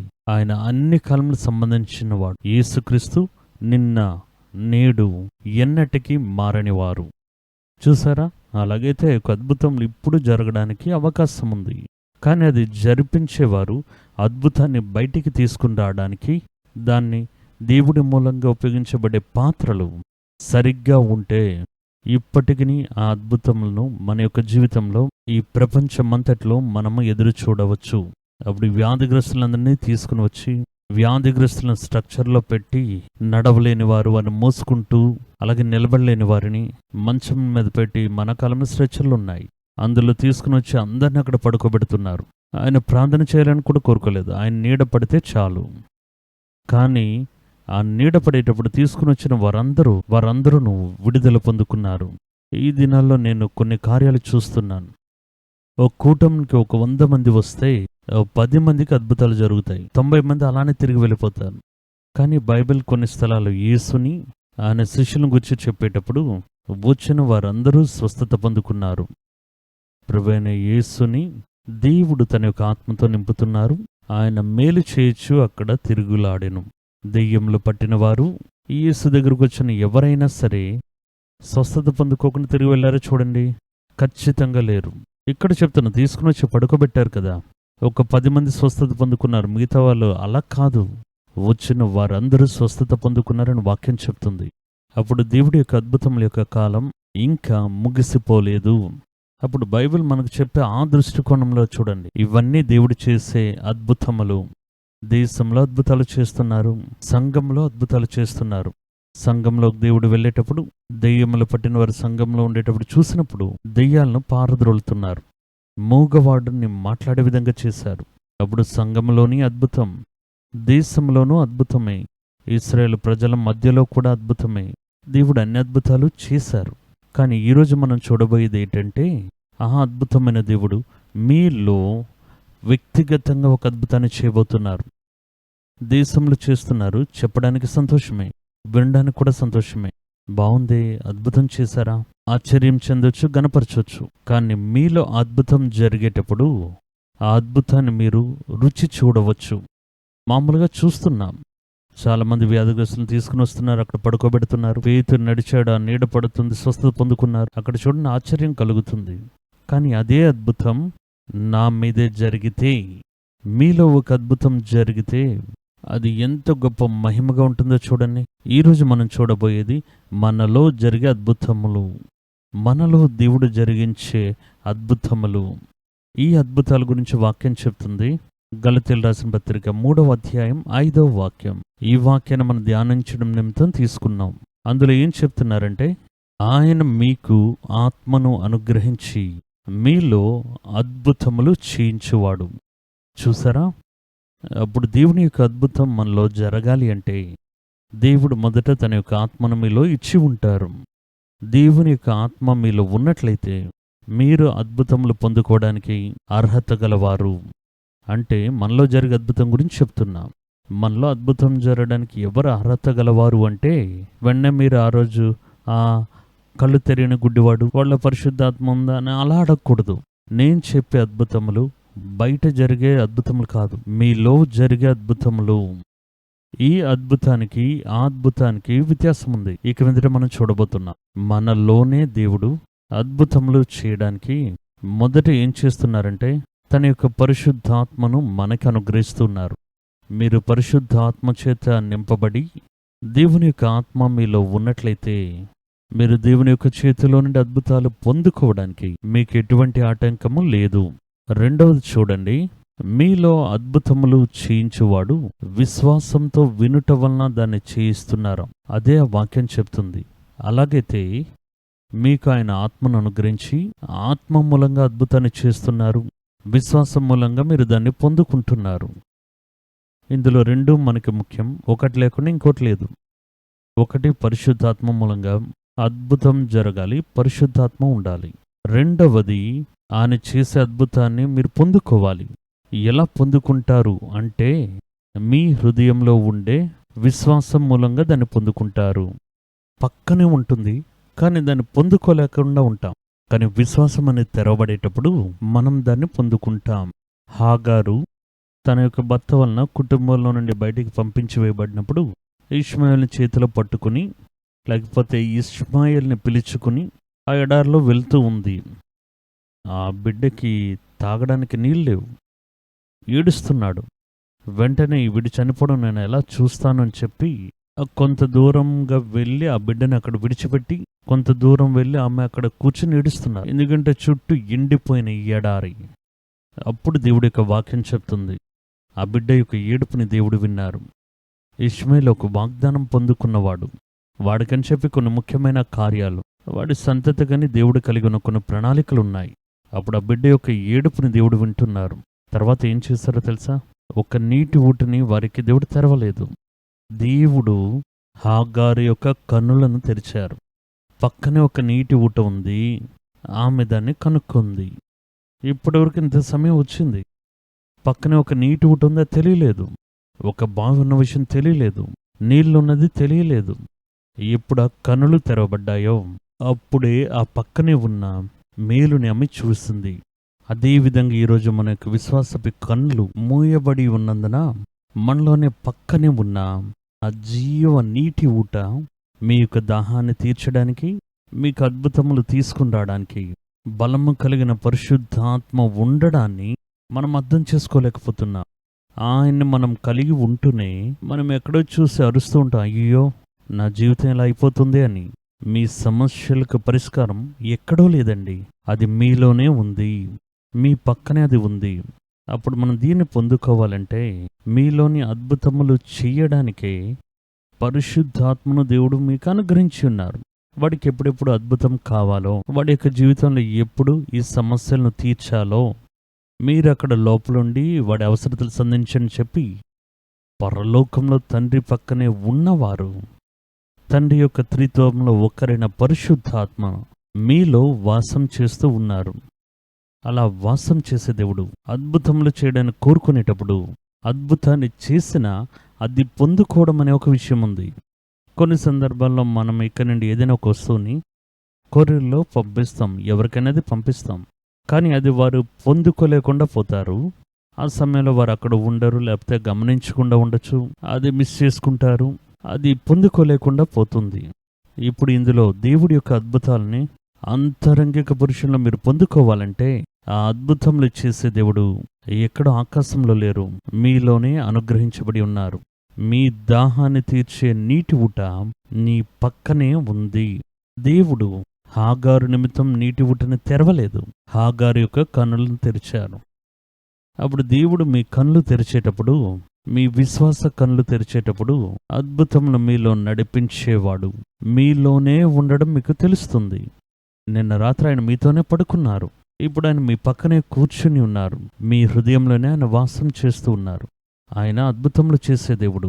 వాక్యాలు మనం చదివాం కదా, కీర్తనలు 150 మొత్తం చదివాం కదా. ఆయనే ఈయన లోపల ఉన్నారు, కానీ ఆయన చేసే అద్భుతాలని ఎందుకు మనం గ్రహించలేకుండా ఉన్నాం? అలానే అంటే మన యొక్క విశ్వాస నేత్రములు మూయబడి ఉన్నాయి. ఆయన చేస్తున్నారు, కానీ మనం దాన్ని పొందుకోలేకపోతున్నాం. అప్పుడు ఇవి రెండు సైమల్టేనియస్గా సరిసమానంగా ఉంటేనే మనలో అద్భుతములు పొందుకోగలం. అదే వాక్యం చెప్తుంది. సరే, ఆయన చేసే అద్భుతంలో చాలా ముఖ్యమైన అద్భుతం ఏంటో తెలుసా? మీరు అద్భుతం అని చెప్పగానే మీరేమనుకుంటారు? చేతి నొప్పులు స్వస్థత పొందుకోవాలి, చెయ్యి వంగిపోయింది అది సరైపోవాలి, కాళ్ళ నొప్పులు స్వస్థత పొందుకోవాలి, చాలా రోజులుగా తలనొప్పి అది స్వస్థత పొందుకోవాలి. అది కూడా అద్భుతమే, కానీ అది మాత్రమే కాదు. దీనికన్నా ఉన్నతమైన ప్రధానమైన అద్భుతాలు ఉన్నాయి. అదేంటో తెలుసా? మనల్ని దేవుడు తన యొక్క పోలికలోకి ట్రాన్స్ఫార్మ్ చేయడం. అదే దేవుడు మన యొక్క జీవితంలో చేసే గొప్ప అద్భుతం. దేవుని యొక్క ట్రాన్స్ఫార్మేషన్, మిమ్మల్ని అలా రూపాంతరపరచడం, మిమ్మల్ని వేరే ఒక రూపంలోకి మార్చడం. పాప స్వభావం కలిగిన మనుషులైన మనల్ని దేవుడు వేరే ఒక నూతనమైన రూపంలోకి మార్చే అద్భుతమే ఆ గొప్ప అద్భుతం. అప్పుడు బైబిల్ అది చెప్తుంది చూడండి. ఒకటి, సాధారణంగా ఉన్న మనుషుల్ని దేవుడు పిలిచి వారిని ట్రాన్స్ఫార్మేషన్ చేసి వేరే విధంగా మారుస్తారు. అది సాధారణమైన విషయం కాదు. ఒక మనుషునికి ఒక చిన్న అద్భుతాన్ని చేసి వెళ్ళిపోవచ్చు. నడవలేని వాడిని నడిపించవచ్చు, చూడలేని వాడికి కనుదృష్టి ఇవ్వవచ్చు. కానీ ఒక మనుషుని వేరొక మనుషునిగా మార్చడం అనేది చూడండి, వేరే ఒక పోలికల్లో దేవుడు తను కోరుకునే విధంగా. అదే చాలా కఠినం, అదే చాలా ప్రధానమైన అద్భుతం. అది దేవుడు ఎక్కడ చేస్తారో చూడండి. అదే మనలో చేయబడే అద్భుతం. మిగతా మనకు బయట చేయబడే అద్భుతాలు ఉన్నాయి. ఒక తలనొప్పి, దేవుడు నన్ను స్వస్థతపరిచారు, అద్భుతమే, కానీ అది బయట చేసిన అద్భుతం. ఇంకో కార్యాన్ని మీరు అర్థం చేసుకోవాలి. దేవుడు బహిరంగంగా అద్భుతాలు చేయడం, మీకు మీ అంతరంగంలో చేయాల్సిన ఆ ప్రధానమైన అద్భుతాన్ని చేయడానికే ఇది చేస్తారు. కొంతమంది ఏం చేస్తారంటే అది పొందుకుని దాంతో నిలబడి వెళ్ళిపోతారు. కానీ ఇంకను మీరు ఆయనతో ప్రయాణం చేసేటప్పుడు దాని తరువాతే పరిశుద్ధాత్మ మీలో అద్భుతములు చేయడం మొదలు పెడతారు. బయట అద్భుతం చేయడం ఆ దినాన్ని అది ముగిసిపోతుంది. కానీ లోపల చూడండి, అద్భుతములు చేసి దేవుడు మిమ్మల్ని వేరే మనిషిగా మారుస్తున్నారు. ఆయన కోరుకున్న ప్రకారం వేరే మనుషునిగా చేస్తున్నారు. మీరు జన్మించినప్పుడు వేరే విధంగా పాపముతో, జన్మ స్వభావంతోనూ అందవిహీనమైన ఒక రూపంతో మనమున్నాం. కానీ దేవుని యొక్క ఆత్మ మనలో ఒక నూతనమైన మార్పుని కలుగు చేస్తున్నారు. ఇదే ప్రధానమైన అద్భుతం. అప్పుడు ఈ అద్భుతంలో చూడండి ఏం జరిగిందో చూద్దాం. 1-2 మాత్రం చెప్పి నేను వేగంగా ముగించి వేస్తాం. అంతరంగిక పురుషుల్లో దేవుడు చేసే అద్భుతములే అవిశేషమైన అద్భుతములు. ఇంకా చెప్పాలంటే ఆయన బహిరంగంగా మనుషులకి చేసే అద్భుతమే. అది మనుషులకి అంతరంగంలో అద్భుతం చేయడానికే, అందునిమిత్తమే అద్భుతం చేస్తున్నారు. అద్భుతం చేసి ఆయనతో మిమ్మల్ని కలుపుకొని మీలో క్రమముగా అద్భుతాన్ని చేస్తూ మిమ్మల్ని పరిపూర్ణపరచడమే దేవుడి యొక్క ఉద్దేశం, చిత్తం. ఒక మనిషిని యొక్క పాత స్థితిలో నుండి మార్చి నూతన సృష్టిగా మార్చడమే ఆయన అద్భుతంలో ప్రధాన అద్భుతం. మొదటి కార్యం చూడండి. వ్యవసాయిగా ఉన్న ఒక వ్యక్తిని గొప్ప దీర్ఘదర్శిగా మార్చారు దేవుడు. ఎంత ఆశ్చర్యమో చూడండి. ఒక వ్యవసాయి ఇంట్లో ఆ యొక్క ధాన్యాన్ని ఆడిస్తూ ఉన్న ఒక వ్యక్తి, ఆయన దేవుడు అకస్మాత్తుగా పిలిచి అలా ట్రాన్స్ఫార్మ్ చేసి దేశంలో ఒక గొప్ప ప్రవక్త ఆయన మార్చివేస్తున్నారు. 1 రాజుల గ్రంథం 19వ అధ్యాయం 19 నుండి 21 వాక్యాలు చదివి చూడండి. ఆ దినాల్లో ఎలియా అనే ఒక గొప్ప ప్రవక్త ఉండేవాడు. ఆకాశం నుండి అగ్ని దించడం మొదలుకొని చెప్పసఖ్యం కాని గొప్ప అద్భుతాలు చేసిన మనుష్యుడు. ఆయన ప్రదేశంలో, ఆయన స్థానంలో ఆయన కంటే 2 అద్భుతములు ఎక్కువగా చేసే దీర్ఘదర్శిని దేవుడు లేపుతున్నారు. ఆ కార్యాన్ని బైబిల్ ఇక్కడ చెప్పబడుతుంది. వ్యవసాయిగా ఉన్న వ్యక్తిని దేవుడు ఎలా ప్రవక్తగా మార్చారో చూడండి. 1 రాజుల గ్రంథం 19:19. ఎలీయా అచ్చటి నుండి పోయిన తరువాత అతనికి షాపాతు కుమారుడైన ఎలీషా కనపడెను. దేవుడి యొక్క మాటను విని ఎలీయా వెళ్తూ ఉన్నారు. నా స్థానంలో దేవుడు వేరే ఒకరిని నిలబెట్టమని చెప్పి ఉన్నారు. అతడు తన ముందనున్న 12 అరకల ఎడ్ల చేత దున్నించుచు 12వ అరక తాను తోలుచుండెను. ఒక పెద్ద పంట పొలం, అందులో దుక్కి దున్నుచు 12 ఎద్దుల జతను తోలుతూ 12 అరకలు కట్టి ఒక వ్యక్తి పనిచేస్తున్నాడు. అక్కడ ఎలీషాను చూస్తున్నాడు. వాడు 12వ అరక తాను తోలుచుండెను. ఎలీయా వాడు ఉన్న స్థలానికి వెళ్ళి ఎలీషా మీద తన దుప్పటి వేయగా ఈయనేం చెప్పలేదు. అకస్మాత్తుగా వెళ్ళారు. తన మీద ఒక దుప్పటి వేసుకుని ఉంటారు. ఆ దుప్పటి తీసి ఆ వ్యక్తి మీద వేస్తున్నాడు. వేరేం చెప్పలేదు. రా, నిన్ను దేవుడు మార్చబోతున్నారు, పిలవబోతున్నారు అని దుప్పటి వేయగానే ఏం ట్రాన్స్ఫార్మ్ అవుతుందో చూడండి. మీరే ఉంటే ఏం చేస్తారు? అకస్మాత్తుగా వచ్చేటప్పుడు ఒక వ్యక్తి వచ్చి మీ మీద సాల్వ వేస్తారు. చాలా వందనాలని చెప్పి తీసుకుని మడత పెట్టి సంచులు పెట్టుకుని వెళ్ళిపోతాం. కానీ చూడండి, నేనేం చేశారంటే అప్పుడు అతడు ఎడ్లను విడిచి ఎలియా వెంట పరిగెత్తి, ఎలియా పెళ్ళేది నా వెనకతలు రమ్మని చెప్పలేదు. దేవుడు నిన్ను ఈ స్థలంలో అభిషేకించబోతున్నారు, నిన్ను నా స్థానంలో ప్రవక్తగా నిలబెట్టబోతున్నారు, ఇవేం చెప్పలేదు. దుప్పటి వేసి ఆయన నడిచి వెళ్ళిపోతున్నారు. కానీ వాడు తన యొక్క ఎడ్లను విడిచిపెట్టి ఎలియా వెంట పరిగెత్తి, నేను పోయి నా తల్లిదండ్రులను ముద్దు పెట్టుకుని తిరిగి వచ్చి నిన్ను వెంబడించదని చెప్పి ఈయన దుప్పటి వేయగానే కనిపెట్టేశారు. అదే ఆ యొక్క సాలువలో ఉండే మహత్వం. అది ఒక అభిషేకం. అది రాగానే కార్యములు మనకి స్పష్టం చేస్తూ ఉంది. ఒక సాధారణమైన పేద వ్యవసాయి దేవుని యొక్క కార్యాలు అర్థం చేసుకోవడం అనేది అంత సామాన్యమైన విషయం కాదు. ఆ అభిషేకం ఆయన యొక్క కన్నులు తెరుస్తుంది. దేవుడు నన్ను పిలుస్తున్నారు అనేది వెంటనే అది ఆయన అర్థం చేసుకుంటున్నారు. ఆయన చెప్తున్నారు, మీరు నన్ను పిలుస్తున్నారనే విషయం నాకు తెలుస్తుంది, నేను మిమ్మల్ని వెంబడిస్తానని చెప్తున్నాడు. అందుకు ఎలియా, పోయి రమ్మో, నేను నీకు చేసింది జ్ఞాపకం చేసుకో అని చెప్పారు. వెళ్ళు, మీ తల్లిదండ్రులు చెప్పి వారిని చూసి సెలవు తీసుకుని రా.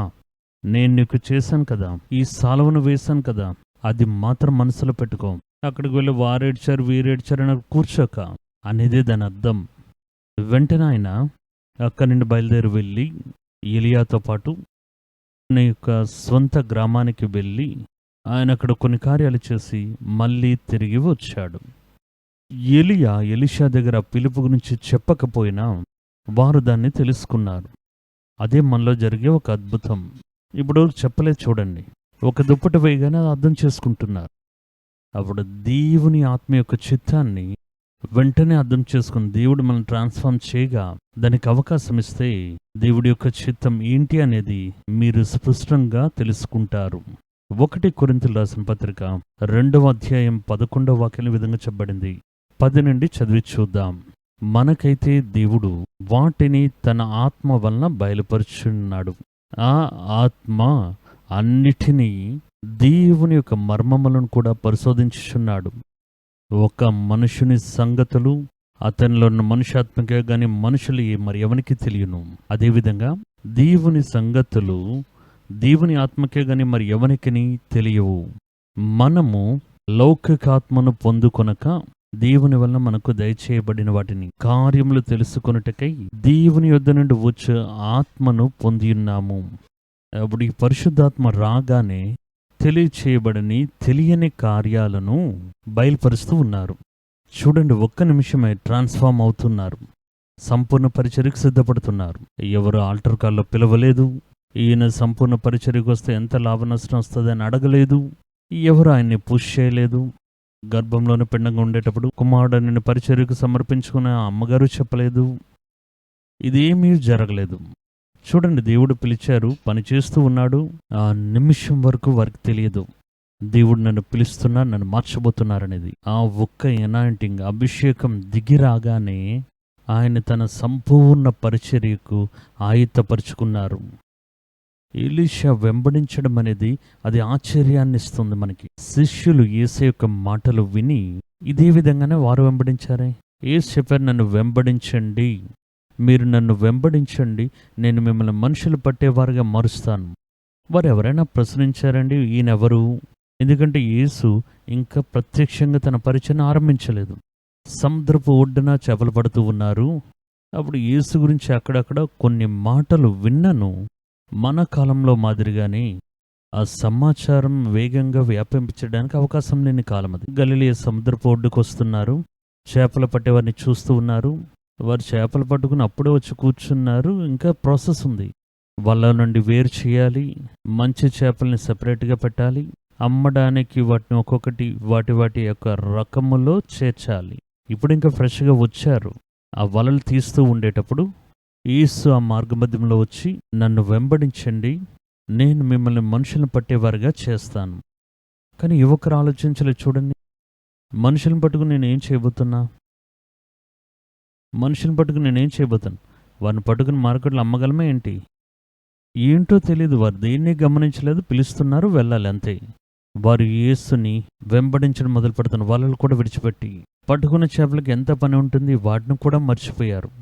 అదే వాక్యం చెప్తుంది. యేసు గలిలియా సముద్రపు ఒడ్డున నడుచుకుంటూ వెళ్ళేటప్పుడు చేపలు పట్టేవారుగా ఉన్న ఇద్దరు సహోదరులుగా ఉన్న సీమోన్ అనబడే పేతురును, ఆయన సహోదరుడైన ఆంద్రేయను సముద్రంలో వలలు వేయడం చూసి, నన్ను వెంబడించుడి, మిమ్మల్ని మనుషులను పట్టేవారుగా చేస్తానని అన్నారు. వెంటనే వారు వలను విడిచిపెట్టి ఆయన్ను వెంబడించారు. దేవుడు ఒక మనుషుల్లో అద్భుతాన్ని చెయ్యాలి అంటే ఎదురు ప్రశ్నించకుండా దాని పేరు విశ్వాసం. నన్ను పిలుస్తూ ఉన్నారు, ఖచ్చితంగా దేవుడు నన్ను ఏదో గొప్ప ఉద్దేశంతో, అది నాకు అర్థమవుతుందో లేదో, దేవుడు నన్ను పిలుస్తున్నారు అంతే. అదే వారు అక్కడ చేశారు. వీరు ఎవరనే తెలియదు. ఒకవేళ 5,000 మందికి ప్రసంగం చేసి అది ఇది చేసి దాని తర్వాత యేసుకు గొప్పతనం తెలుసుకుని గొప్ప పేరు గలవారు పిలుస్తున్న అలాగేం లేదండి. మత్తయి 4:18 ఈ సంఘటన మనం చదువుతున్నాం. అప్పుడు ఇద్దరు సహోదరులు వలలు వేసి చేపలు పడుతున్నారు. ఆయన పిలిచారు, వీరు వెళ్ళారు. ఈ ట్రాన్స్ఫర్మేషన్ ఎలా జరుగుతుందో చూడండి. ఆయన మాటలకి లోబడేటప్పుడు, ఆయన విశ్వసించేటప్పుడు ఇదే విశ్వాసం. వెంటనే ఆ యొక్క వలను విడిచిపెట్టి ఆయన్ను వెంబడించారు. ఆ విశ్వాసమే వారిని హెచ్చించింది. నేను చెప్పాను కదా, పరిశుద్ధాత్మ దేవుడు మీలో అద్భుతాలు చేసేటప్పుడు అది పొందుకోవడానికి మీలో విశ్వాసం అవసరమై ఉంది. అద్భుతాన్ని మీరు దేనివల్ల పొందుకున్నారు? విశ్వాసం వల్లనే కదా అని చెప్తూ ఉన్నారు. అప్పుడు ఆ విశ్వాసం ఉండేటప్పుడే మనలో జరిగే అద్భుతాలను మనం పొందుకోగలుగుతూ ఉన్నాం. ఎలీషా యొక్క కథలకు వద్దాం. ఎలీషాని దేవుడు పిలుస్తున్నారు. ఆ ఎలీషా దున్నాడు, కానీ విత్తకుండా బయలుదేరుతున్నాడు. చూసారా? వీరు చేపలు పట్టారు, దాన్ని వ్యాపారం చేయకుండా బయలుదేరారు. ఈ దినాల్లో చాలామంది వ్యాపారం చేసి, వారికి నచ్చిన మనుషుల్ని వ్యాపార వస్తువులుగా చేసి, ఇది వేరే కాలం. అదైతే నిజంగా విశ్వసించేవారు ఉన్న కాలం. ఆ దినాల్లో ఏం జరిగిందో చూడండి. ఈయన వచ్చి దున్నుతూ ఉన్నారు. 12 జతల ఎడ్లను పెట్టుకుని, ఒక్కొక్క జత ఎడ్లు పెట్టుకుని అక్కడ దున్నుతారు అనుకుంటా. ఆ 12వ పరక దున్నేంత వరకు, అప్పుడు తన యొక్క మొదట పనిని పూర్తిగా ముగించేశాడు. ఆ స్థలం అంతటిలో 12 జతల ఎడ్లను పట్టుకుని మొత్తం దుక్కి దున్నేశాడు. ఆ మనుషుని చూడని మళ్ళీ ఈ కలత రాలేదు. ఆ దుక్కి దున్నిన స్థలంలో విత్తకుండా బయలుదేరుతున్నాడు. వీరు పట్టుకున్న చేపలను అమ్మకుండా బయలుదేరి వెళ్ళారు. వారు పట్టుకున్న వలను శుభ్రపరిచి భద్రపరచకుండా దానిని వారు అలా వదిలిపెట్టి ఆయన్ని వెంబడించారు. అప్పుడే అద్భుతాలు పొందుకోగలం. యేసు దగ్గర తన తండ్రిని సమాధి చేయమని అడిగిన ఒక మనిషిని గురించి చదువుతాం. వాడు ఏం చేస్తున్నాడు చూడండి. మత్తయి సువార్త 8వ అధ్యాయం 21వ వాక్యంలో ఎలియా దగ్గర ఎలీషా అడిగినట్టుగా అడుగుతున్నాడు. కానీ ఈ రెండింటికి వ్యత్యాసం ఉంది, అది నేను చెప్తాను. చూడండి, మత్తయి 8:21లో శిష్యుల్లో మరి ఒకడు, ప్రభువా నేను మొదట వెళ్ళి నా తండ్రిని పాతిపెట్టుటకు నాకు సెలవిమ్మని ఆయన అడుగగా, దానికి యేసు అతను చూచి నన్ను వెంబడించుము, మృతులు తమ మృతులను పాతిపెట్టుకున్నామని చెప్పాను. ఈయన వెళ్ళి అడుగుతున్నారు, నా తండ్రిని పాతిపెట్టి నేను వస్తాను అంటున్నాడు. అనేక మంది ఈ భాగాన్ని చదివేటప్పుడు ఏమనుకుంటారంటే, ఏదో ఆయన తండ్రి అక్కడ చనిపోయినట్టు, లేకపోతే పాడేలు పెట్టి అందరూ వచ్చి ఏడుస్తూ ఉన్నట్లుగాను, ఈయన యేసు దగ్గరకు వచ్చి, దేవా తండ్రి చనిపోయారు, అందరూ సమాధి చేయడానికి వేచి ఉన్నారు, నేను సమాధి చేసి వస్తాను, అలా అడుగుతున్నారనే కదా అనుకుంటారు. కానీ నిజం కాదు.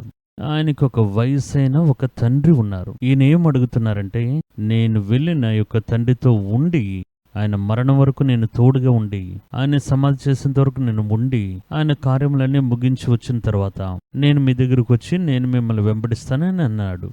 అందుకే యేసే చెప్తున్నారు, మృతులు తమ మృతులను పాతిపెట్టుకున్నామని, నీకేంటి, నువ్వు నన్ను వెంబడించు అని దేవుడు పిలుస్తున్నారు.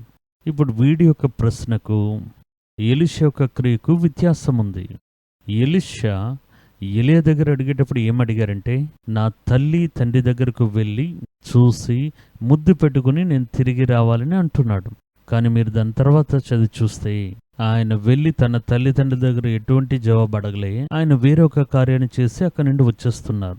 అందులో ఏం రాయబడిందో చూడండి. 1 రాజుల గ్రంథం 19వ అధ్యాయం 20 వాక్యాలను అడుగుతున్నారు. 21లో ఏం చేస్తున్నారు చూడండి. అందుకు అతడు ఎలీషా అతన్ని విడిచి వెళ్ళి, ఎలియాను విడిచిపెట్టి వెళ్ళి కాడి ఎడ్లను తీసి వధించి వాటి మాంసమును గొర్తినోగల చేత వంట చేసి జనులకు వడ్డించెను. వారు భోజనం చేసిన తరువాత అతడు లేచి ఎలియా వెంబడి వెళ్ళి అతనికి ఉపచారం చేయుచుండెను. ఏం చేశారో తెలుసా? ఆయన తిరిగి రావడానికి ఏ అవకాశాలైతే ఉన్నాయో వాటన్నిటినీ నాశనం చేసి, ఇక ఒకటే ఉద్దేశమే, దేవుడు నన్ను పిలిచి ఉన్నారు. కాడి ఎడ్లు ఉంటే కదా మళ్ళీ మనం తిరిగి వస్తాం. ఆ దున్నుతున్న యొక్క ఎడ్లను పట్టుకుని వధించి ప్రజలకు ఇచ్చివేసి, ఒకవేళ మీరు సర్వాంగ దహన బలి చెల్లించడని అనుకోవచ్చు. అలా కాదండి. ఇక్కడ వాటిని వధించి ఆ చెట్లను కూడా విరగొట్టి తన జనులకు అందరికీ అది వంట చేసి ఇచ్చి ఎలియాను వెంబడించడం మొదలుపెట్టాడు. అంతేనండి. ఆ కాలంలో కొంతమంది రాజులు దేశం మీద దండెత్తి వచ్చేటప్పుడు నెపోలియన్ వంటి వారిని చెప్తుంటారు. చల్లగా ఉండే యొక్క ప్రాంతాల్లో వారు వెళ్ళేటప్పుడు నేలంతా మంచుతో కప్పబడి ఉంటుందట. అప్పుడు ఒక తాడుతో ఒక వంతెనను నిర్మాణం చేసి సైన్యమందరూ నడుచుకుని వస్తాయి. చివరిగా ఆ రాజు ఆ వంతెన మీదుగా వచ్చి ఆ తాడు నరికి వంతెన పడదోసిస్తాడట. ఎందుకో తెలుసా? ఆ వంతెన ఉంటే ఇక్కడ యుద్ధం చేసే వారికి చిన్న సమస్య వచ్చినా కూడా తిరిగి పారిపోదామని ఆలోచన వస్తుంది. వెనకాతల వంతెన ఉంటే పెద్ద నది ప్రవహిస్తుంటుంది, ఐస్తో నింపబడి ఉంటుంది. ఈ సైప్రస్ అటువంటి అరణ్య ప్రాంతాల్లో వాటి లోపలికి వెళ్ళేటప్పుడు మళ్ళీ తిరిగి వెనకాతలు చూడాలనే ఆలోచన రాకూడదని చెప్పి, ఇప్పుడు మళ్ళీ వెళ్ళినా ఆ నదిలో పడి మనం చనిపోవాలి. మనం ఇక్కడ రావడానికి గల కారణంగా ఉన్నాం. ఆ వంతెన ఇప్పుడు అక్కడ లేదు. అందువల్ల చివరిగా వచ్చేటప్పుడు ఆ వంతెన కాల్చివేస్తారు, లేకపోతే వంతెన ముక్కలు చేసేస్తారు. తిరిగి వెళ్ళాలనే ఆలోచనే రాకూడదు. ఇక్కడ చూడండి, ఇప్పుడు తన యొక్క కాడి ఎద్దులను వధించి దాన్ని వండి విందు పెట్టి ఆ చెట్లన్నీ పడదోసి మళ్ళీ వెనక్కి తిరిగి రావడానికి ఎటువంటి అవకాశాలని వదిలిపెట్టకుండా వాటిని నాశనం చేసి ఎలియాని వెంబడించడం మొదలుపెట్టాడు. ఇవన్నీ ఎవరు చేస్తారండి? ఇదంతా విశ్వాసం. ఈ వ్యక్తిని నమ్ముకుని వెళ్తున్నాం. ఇందులో మనకి ఏం లాభం దొరుకుతుంది? ఈ వ్యక్తిని నమ్ముకుని వెళ్తే తర్వాత భోజనం దొరుకుతుంది, అది తెలియదు. ఎలియా మీరు నేను అనుకునేటట్టు ఉండరు. అదేదో అడవిలో ఉన్నట్టు ఉంటాడు ఆయన. అలా ఒక డ్రెస్ వేసుకుని ఆయన వెళ్తూ ఉంటారు. ఇప్పుడే మనకి వేరే విధంగా చిత్రాలను గీసి చూపిస్తున్నారు. ఆయన జీవించిన జీవితం వ్యత్యాసమైనది. ఎడారిలో, అరణ్యంలో అలా తిరుగులాడుతూ ఉండే ఒక మనుష్యుడు. ఈ నమ్ముకుని వెళ్తే మనకేం దొరుకుతుంది? దేని గురించి ఆలోచించలేదు. దేవుడు నన్ను పిలుస్తున్నారనేది అర్థం చేసుకున్నాడు. ఆ విశ్వాసమే వీడిని అద్భుతములు చేయించింది. ఒక వ్యవసాయిగా ఉన్న వ్యక్తిని గొప్ప శక్తివంతమైన దీర్ఘదర్శిగా, దేశంలో ఎలియా వలె రెండింతలు ఆ శక్తిగల దీర్ఘదర్శిగా మార్చింది. ఇదేనండి అద్భుతం. ఎలీషా చేసినవన్నీ అద్భుతాలే. కానీ ఎలీషా మారాడు చూడండి, అదే దేవుడు చేసిన అద్భుతం.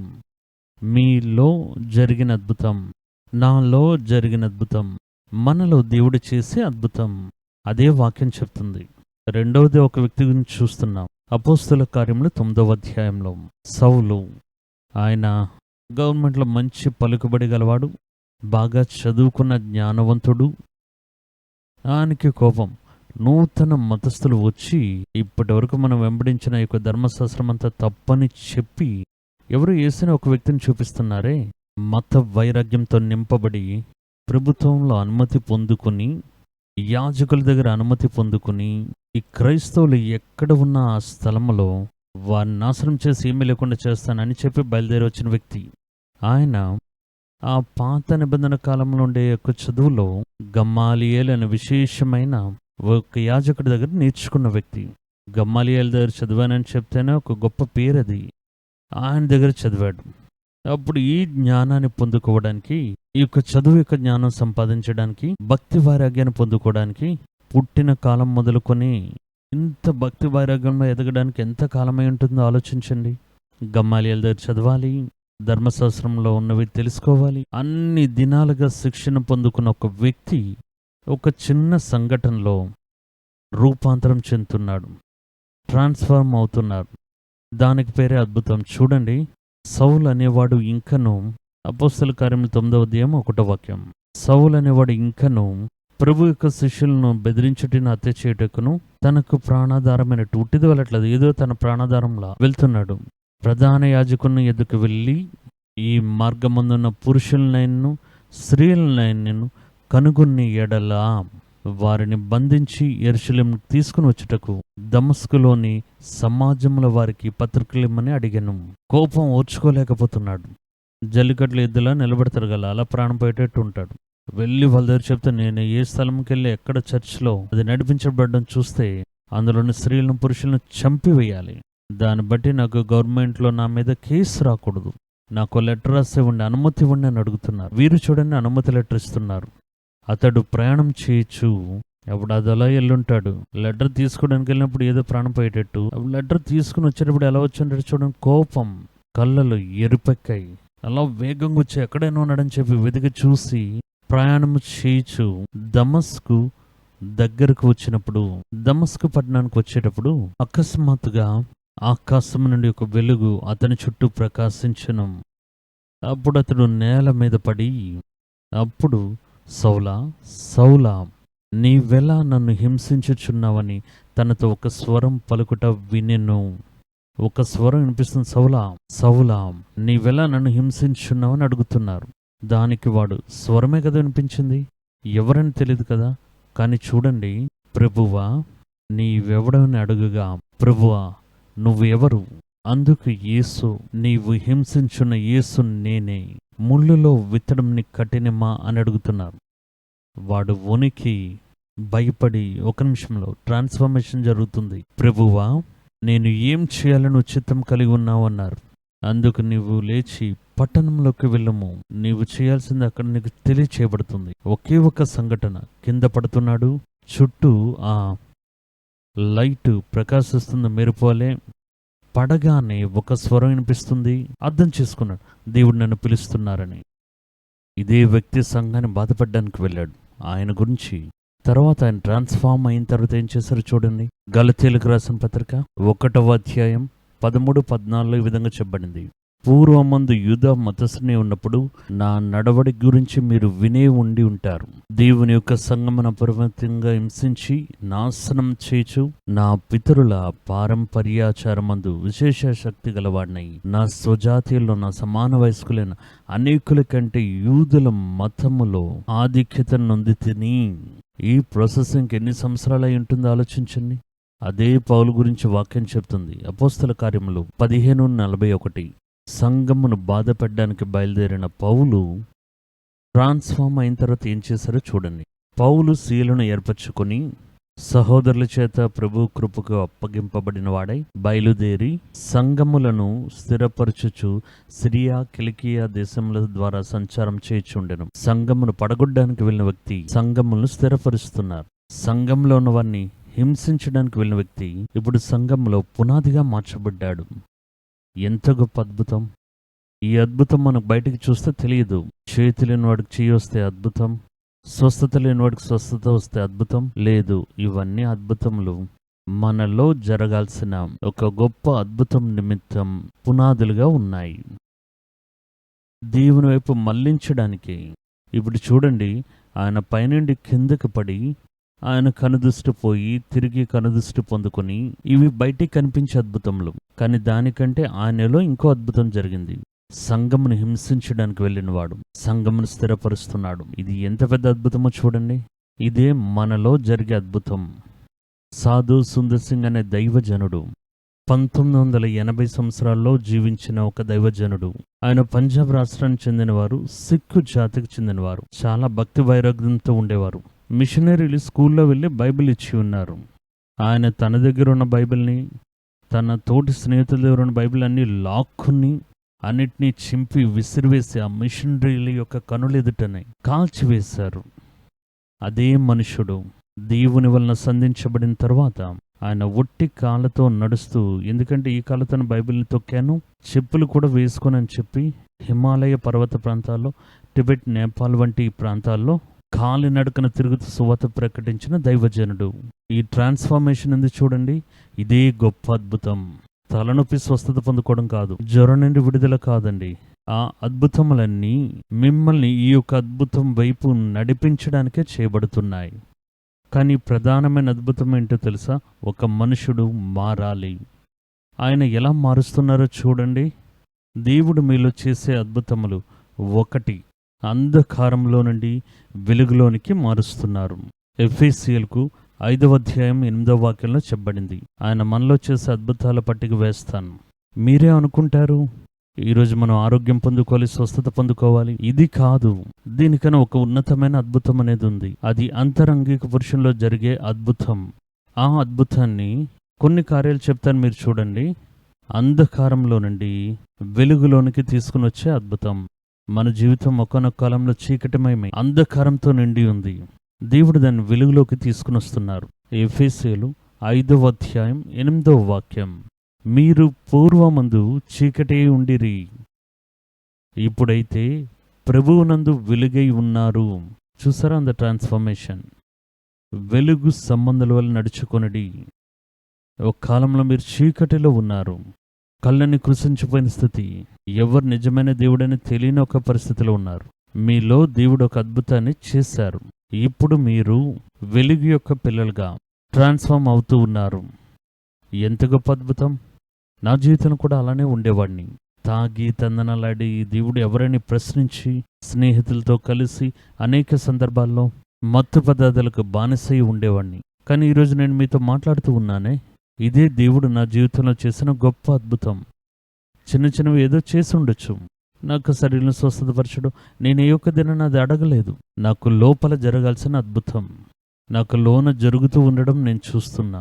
ఒక్కొక్క కార్యంలో రెమ్మలు నరికి కలుపు మొక్కలు తీసి కొంచెం కొంచెంగా దేవుడు మనల్ని నిర్మించడం, దాన్ని బట్టి ప్రతిదినం అద్భుతాలు చూస్తున్నాం. అందుకే చెప్తున్న, పూర్వమందు అంధకారంలో ఉండేవారు, దేవుని యొక్క ఆత్మ వచ్చినప్పుడు ఆయన మిమ్మల్ని వెలుగులోనికి తీసుకుని వచ్చారు. ఇది ఒక అద్భుతం. అంధకారంలో ఉన్నవారు ఈ విధంగా ఉండేవారు. ఎఫెసీయులకు రాసిన పత్రిక 4వ అధ్యాయం 17 ఈ విధంగా చెప్పబడుతుంది. ప్రభువునందు మీకు సాక్ష్యం ఇచ్చుచు హెచ్చరిస్తున్నది ఏంటంటే, అన్యజనులు అంధకార మనసు గలవారై నడుచుకున్నట్లు మీరిక నడుచుకొనవలదని. వారైతే అంధకార మనసు గలవారై తమ హృదయ కాఠిన్యం వల్ల తమలో ఉన్న అజ్ఞానము చేత దేవుని యొక్క రాజ్యానికి అన్యులై ఉండి గ్రహించలేని వారుగా నానా విధమైన అపవిత్రతను అత్యాశతో జరిగించుటకు తమను తామే కాముకత్వమునకు అప్పగించుకొనిరి. ఇలానే మనము ఉన్నాం, అంధకారంలో ఉన్నాం. మనస్సు అంధకారమయమే ఉండేది, జ్ఞానము లేని వారుగా ఉండేవారం. ఒకప్పుడు అంధకారమునకు పిల్లలుగా ఉన్న సమయం నుండి ఇప్పుడు దేవుని యొక్క ప్రజలుగా మార్చబడ్డాం. 1 పేతురు రాసిన పత్రిక 2వ అధ్యాయం 9-10 విధంగా చెప్పబడింది. అయితే మీరు చీకటిలో నుండి ఆశ్చర్యమైన తన వెలుగులోనికి మిమ్మల్ని పిలిచిన వాని గుణాతిశయం ప్రచురం చేయ నిమిత్తం ఏర్పరచబడిన వంశమును, రాజులైన యాజక సమూహమును. ఇక్కడ చూసారా దేవుడు ఎన్ని కార్యాలు చేస్తున్నారు చూడండి. రెండవది చెప్తుంది, బుద్ధిహీనులను విధేయత చూపించిన వారిని స్వతంత్రులుగా చేస్తున్నారు. అదొక ట్రాన్స్ఫర్మేషన్. చీకటి యొక్క క్రియలో ఉన్న వారిని వెలుగులోనికి తీసుకురావడం అనేది ఒక ట్రాన్స్ఫర్మేషన్. రెండవది, బుద్ధిహీనులను విధేయత చూపించలేని వారిగా ఉన్న వారిని దేవుడు తనకి స్వతంత్రులుగా చేసుకుంటున్నారు. తన యొక్క వరములు, శక్తి, తన యొక్క కృప అన్నిటికీ స్వతంత్రం గలవారుగా మారుస్తున్నారు. మీరు దాన్ని వాడుకోవచ్చు అని. దాని గూర్చి తీతుకు రాసిన పత్రిక 3వ అధ్యాయంలో 3వ వాక్యంలో చెప్పబడింది.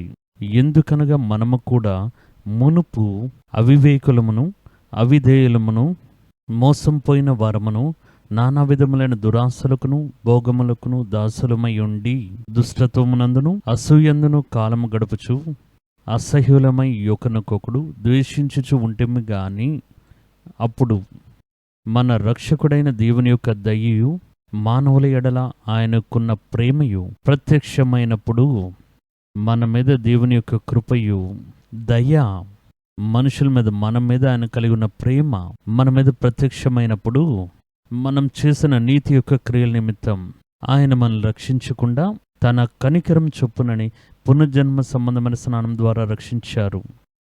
అలా ఉన్నవారిని ఆయన కృపను బట్టి మనము నీతిమంతులుగా మార్చబడి నిత్య జీవమును గూర్చిన నిరీక్షణ బట్టి దానికి వారసుల మగుటకై.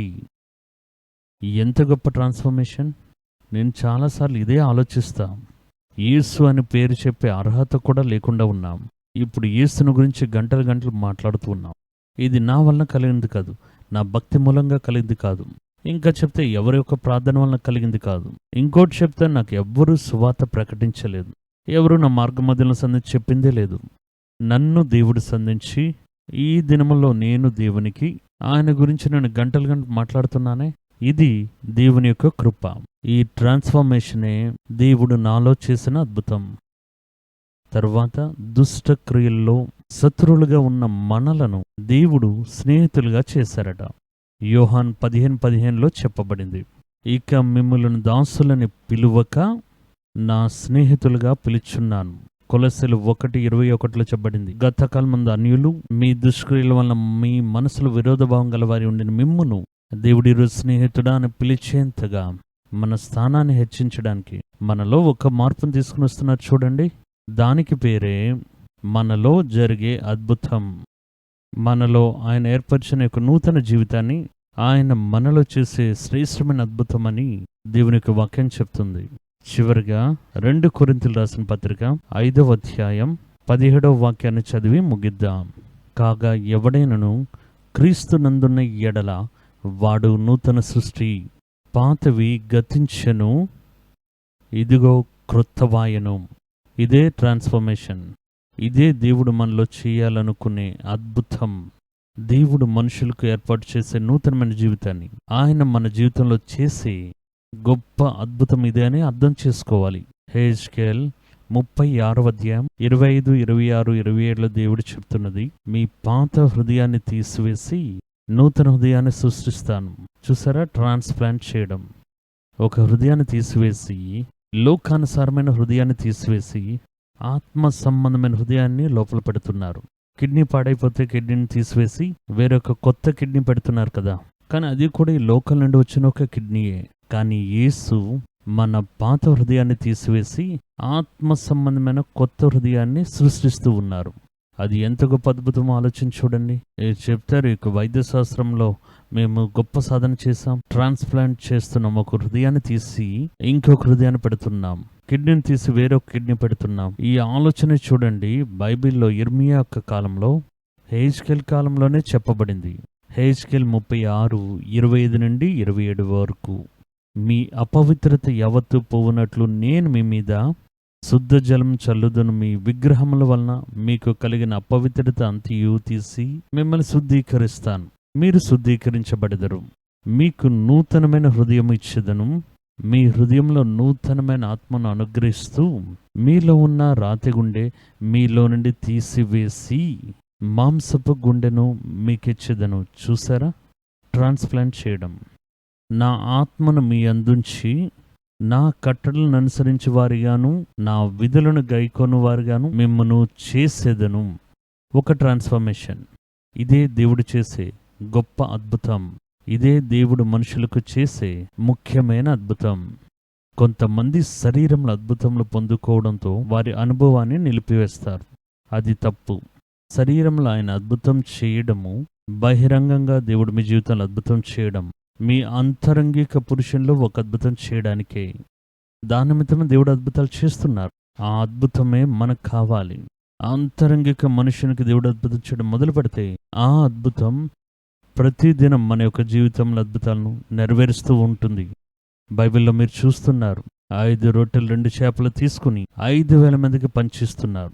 ఆ ఒక్క పూట తిన్నవారు వెళ్ళిపోయారు కదా. ఇక్కడ గుడ్డివాడిని దేవుడు ముట్టి స్వస్థత పరుస్తున్నారు. ఆ అద్భుతం పొందుకోవడంతో వాడు వెళ్ళిపోయాడు, అంతే కదా. కానీ చూడండి, యేసును వెంబడించేవారు రూపాంతరపరచబడి నూతనమైన సృష్టిగా మార్చబడి ఈ అనుభవాన్ని ఇవ్వడానికే దేవుడు మనకి మొదటిగా బయట ఒక అద్భుతాన్ని చేస్తున్నారు.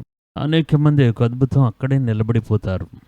దాని తర్వాత మీరు దేవుని యొక్క అద్భుతాలకు మీరు అనుమతిస్తే, ఆ అద్భుతాలను విశ్వసిస్తే, దేవుడు మీలో ఇంకో అద్భుతం చేయాలని కోరుకుంటున్నారు. మిమ్మల్ని నూతన సృష్టిగా మార్చి పరలోకం యొక్క పొలికల్లో మార్చడమే ఆ అద్భుతం. ఇప్పుడు మన యొక్క తలలు దించుకొని మీలో దేవుడు ఒక అద్భుతం చేయడానికి మిమ్మల్ని సమర్పించుకుంటూ ప్రార్థించబోతున్నా. అందరూ మోకాలు వేద్దామా? దేవుని వైపు చూద్దామా? మన తల నొప్పికో, కాళ్ళ నొప్పికో, చేతి నొప్పులకో ప్రార్థన చేయట్లేదు. నాలో జరగాల్సిన ఆ అద్భుతం, మీరు కోరుకునే పోలిక నాలో తయారవ్వాలి. అంధకారంలో ఉన్న నేను వెలుగుగా మార్చబడాలి. స్వభావంలో అన్యుడిగా ఉన్న నేను దేవునికి స్నేహితునిగా మార్చబడాలి. స్వభావంలో ఏమి తెలియనివాడిగా, అవిధేయుడిగా ఉన్నట్లయితే అపవిత్రకు అప్పగించుకున్న నేను ఈరోజు నేను రూపాంతరం చెందబడాలి. ఆ అద్భుతం నాలో జరగాలి. ఒకవేళ ఈ కార్యముల అనుభవాలన్నీ మీ జీవితంలో ఉంటే, మీ కుటుంబంలో యొక్క అనుభవాన్ని పొందుకొని ఈ అద్భుతాన్ని రుచి చూడని వారు ఉంటే, వారిని జ్ఞాపకం చేసుకుని వారి నిమిత్తం ప్రార్థన చేయండి. దేవుని వైపు చూసి మీ నోళ్లను తెరవండి. దేవా, అంధకారంలో ఉన్న నాలో ఇప్పుడు ఒక అద్భుతం జరగాలి. అంధకారంలో నుండి వెలుగులోకి మార్చే అద్భుతం, మాలో జరిగే అద్భుతం, ఆ అద్భుతం ఇప్పుడు దిగి వచ్చినట్లుగా, ఆ అభిషేకం నన్ను కమ్ముకున్నట్లుగా, అది పొందుకునే యొక్క విశ్వాసం మా హృదయంలో మొలకెత్తినట్టుగా మేము ప్రార్థన చేస్తున్నాం. ప్రతి అంధకార క్రియలు మార్చబడి నూతనమైన వెలుగులో మీరు మమ్మల్ని నిర్మించే అద్భుతం ఈరోజు జరగాలి. యేసు నామమున బానిసత్వం నుండి విడిపించబడాలి. నూతనమైన జీవితం మాకు స్వంతం అవ్వాలి. ఇంతకు ముందు ఉన్న కాలముల్లో మేము లోకం వెనకాతలు తిరిగిన యొక్క దినముల నుండి మా మనస్సు మార్చబడి అవిధేయులుగా ఉన్న మమ్మల్ని దేవుని యొక్క సిలువను మోసే విధంగా ఒక నూతన అద్భుతం, ఒక ట్రాన్స్ఫార్మేషన్ ఇప్పుడు ఈ మాటలు వింటున్న ఒక్కొక్కరి హృదయంలో, జీవితంలో నెరవేర్చబడాలి. దేవా, వారి యొక్క గత జీవితంలో నుండి ఇప్పుడు రాబోయే జీవితం దేవుడి యొక్క నామానికి మహిమ తెచ్చే విధంగా, నెరవేర్చబడే విధంగా ఒక అద్భుతం, వారిలో కలిగే మార్పు, వారిలో కలిగే యొక్క మార్పుల్లో, తలంపుల్లో, మాటల్లో జరిగే ఒక నూతనమైన మార్పు ఇప్పుడు పరిశుద్ధాత్మ మూలంగా ఈ మాటలు వింటున్న ఒక్కొక్కరిలోకి ఆజ్ఞాపించండి. దేవా, గత కాలంలో హృదయంలో దేవునికి దూరంగా ఉన్న దేవా, అనేక మంది మీ వద్దకు వారందరూ చేర్చబడుదురుగాక. మనసులో శత్రువులుగా ఉన్న మేము దేవా, మీకు మేమెదురుగా మీ స్నేహితులుగా మార్చబడాలి తండ్రి. ఇప్పుడు ఆ శక్తి దిగి వచ్చును గాక. ఆ శక్తి మాలో ఒక నూతనమైన మార్పును తీసుకుని రావాలి. ఆ శక్తి మాలో ఒక నూతనమైన మార్పుని, ఒక అద్భుతాన్ని చేయడానికి ఇప్పుడు నా మనసును తెరుస్తూ ఉన్నాను, నా హృదయాన్ని నేను తెరుస్తూ ఉన్నాను, తలంపులను తెరుస్తూ ఉన్నానని ఎవరు అడుగుతున్నారో వారి మీద అభిషేకపు శక్తి దిగి వచ్చును గాక. ఆ అద్భుతం ఇప్పుడు ఆరంభించును గాక. ఇప్పుడు వారి జీవితాన్ని మార్చును గాక. మీరు కోరుకున్న ప్రకారం వారిని నిర్మించండి అయ్యా. నా ప్రార్థన వారి మీద పెడుతున్నా, వారి నిమిత్తం విజ్ఞాపన చేస్తున్నా. ఈ ప్రార్థన వారి నిమిత్తం విజ్ఞాపన చేయునుగాక. దేవుని యొక్క కనుదృష్టి వారి మీద దిగవచ్చునుగాక. నూతనమైన పోలిక, నూతనమైన మార్పు, నూతనమైన శక్తి, దేవా, నూతనమైన జీవితం, నూతనమైన సృష్టి మీ పల్లల్లో మీరు జరిపించే ఆ అద్భుతములకు వాటిని పొందుకోవడానికి వీరిని అందులో భాగస్థులుగా మార్చి పరిశుద్ధాత్మ మార్చునుగాక. యేసు యొక్క కర్మలో వీరిని అప్పగిస్తూ ప్రార్థిస్తున్నా. యేసు నామమున మా ప్రార్థనలు అంగీకరించిన మా దేవా, ఆమెన్, ఆమెన్. దేవుడు మన యొక్క ప్రార్థనలు విని ఉన్నారు. తలనొప్పి స్వస్థత గురించి ప్రార్థన చేసి వెళ్ళిపోవచ్చు. చేతి నొప్పులు, కాళ్ళ నొప్పులకి స్వస్థత గురించి ప్రార్థన చేయొచ్చు. కానీ దానివల్ల ఏంటి ప్రయోజనం? కానీ అది తర్వాత ఉండే అద్భుతంలోనికి అది నడిపిస్తుంది. అదే ప్రధానమైన కార్యం. మన జీవితం రూపాంతరం చెందాలి. ఆ అద్భుతాన్ని దేవుడు నెరవేరుస్తారు. దేవుడు మీతో మాట్లాడి ఉన్నారు. ఇంకను దేవుడు మేము బలపరిచి కాపాడుతారు. ఈ దేవుడు ఎన్నటికీ ఉండే సదాకాలంలో మీ దేవుడిగా ఉండి మరణ పర్యంతం ఆయన మిమ్మల్ని నడిపిస్తారు. ఆమేన్.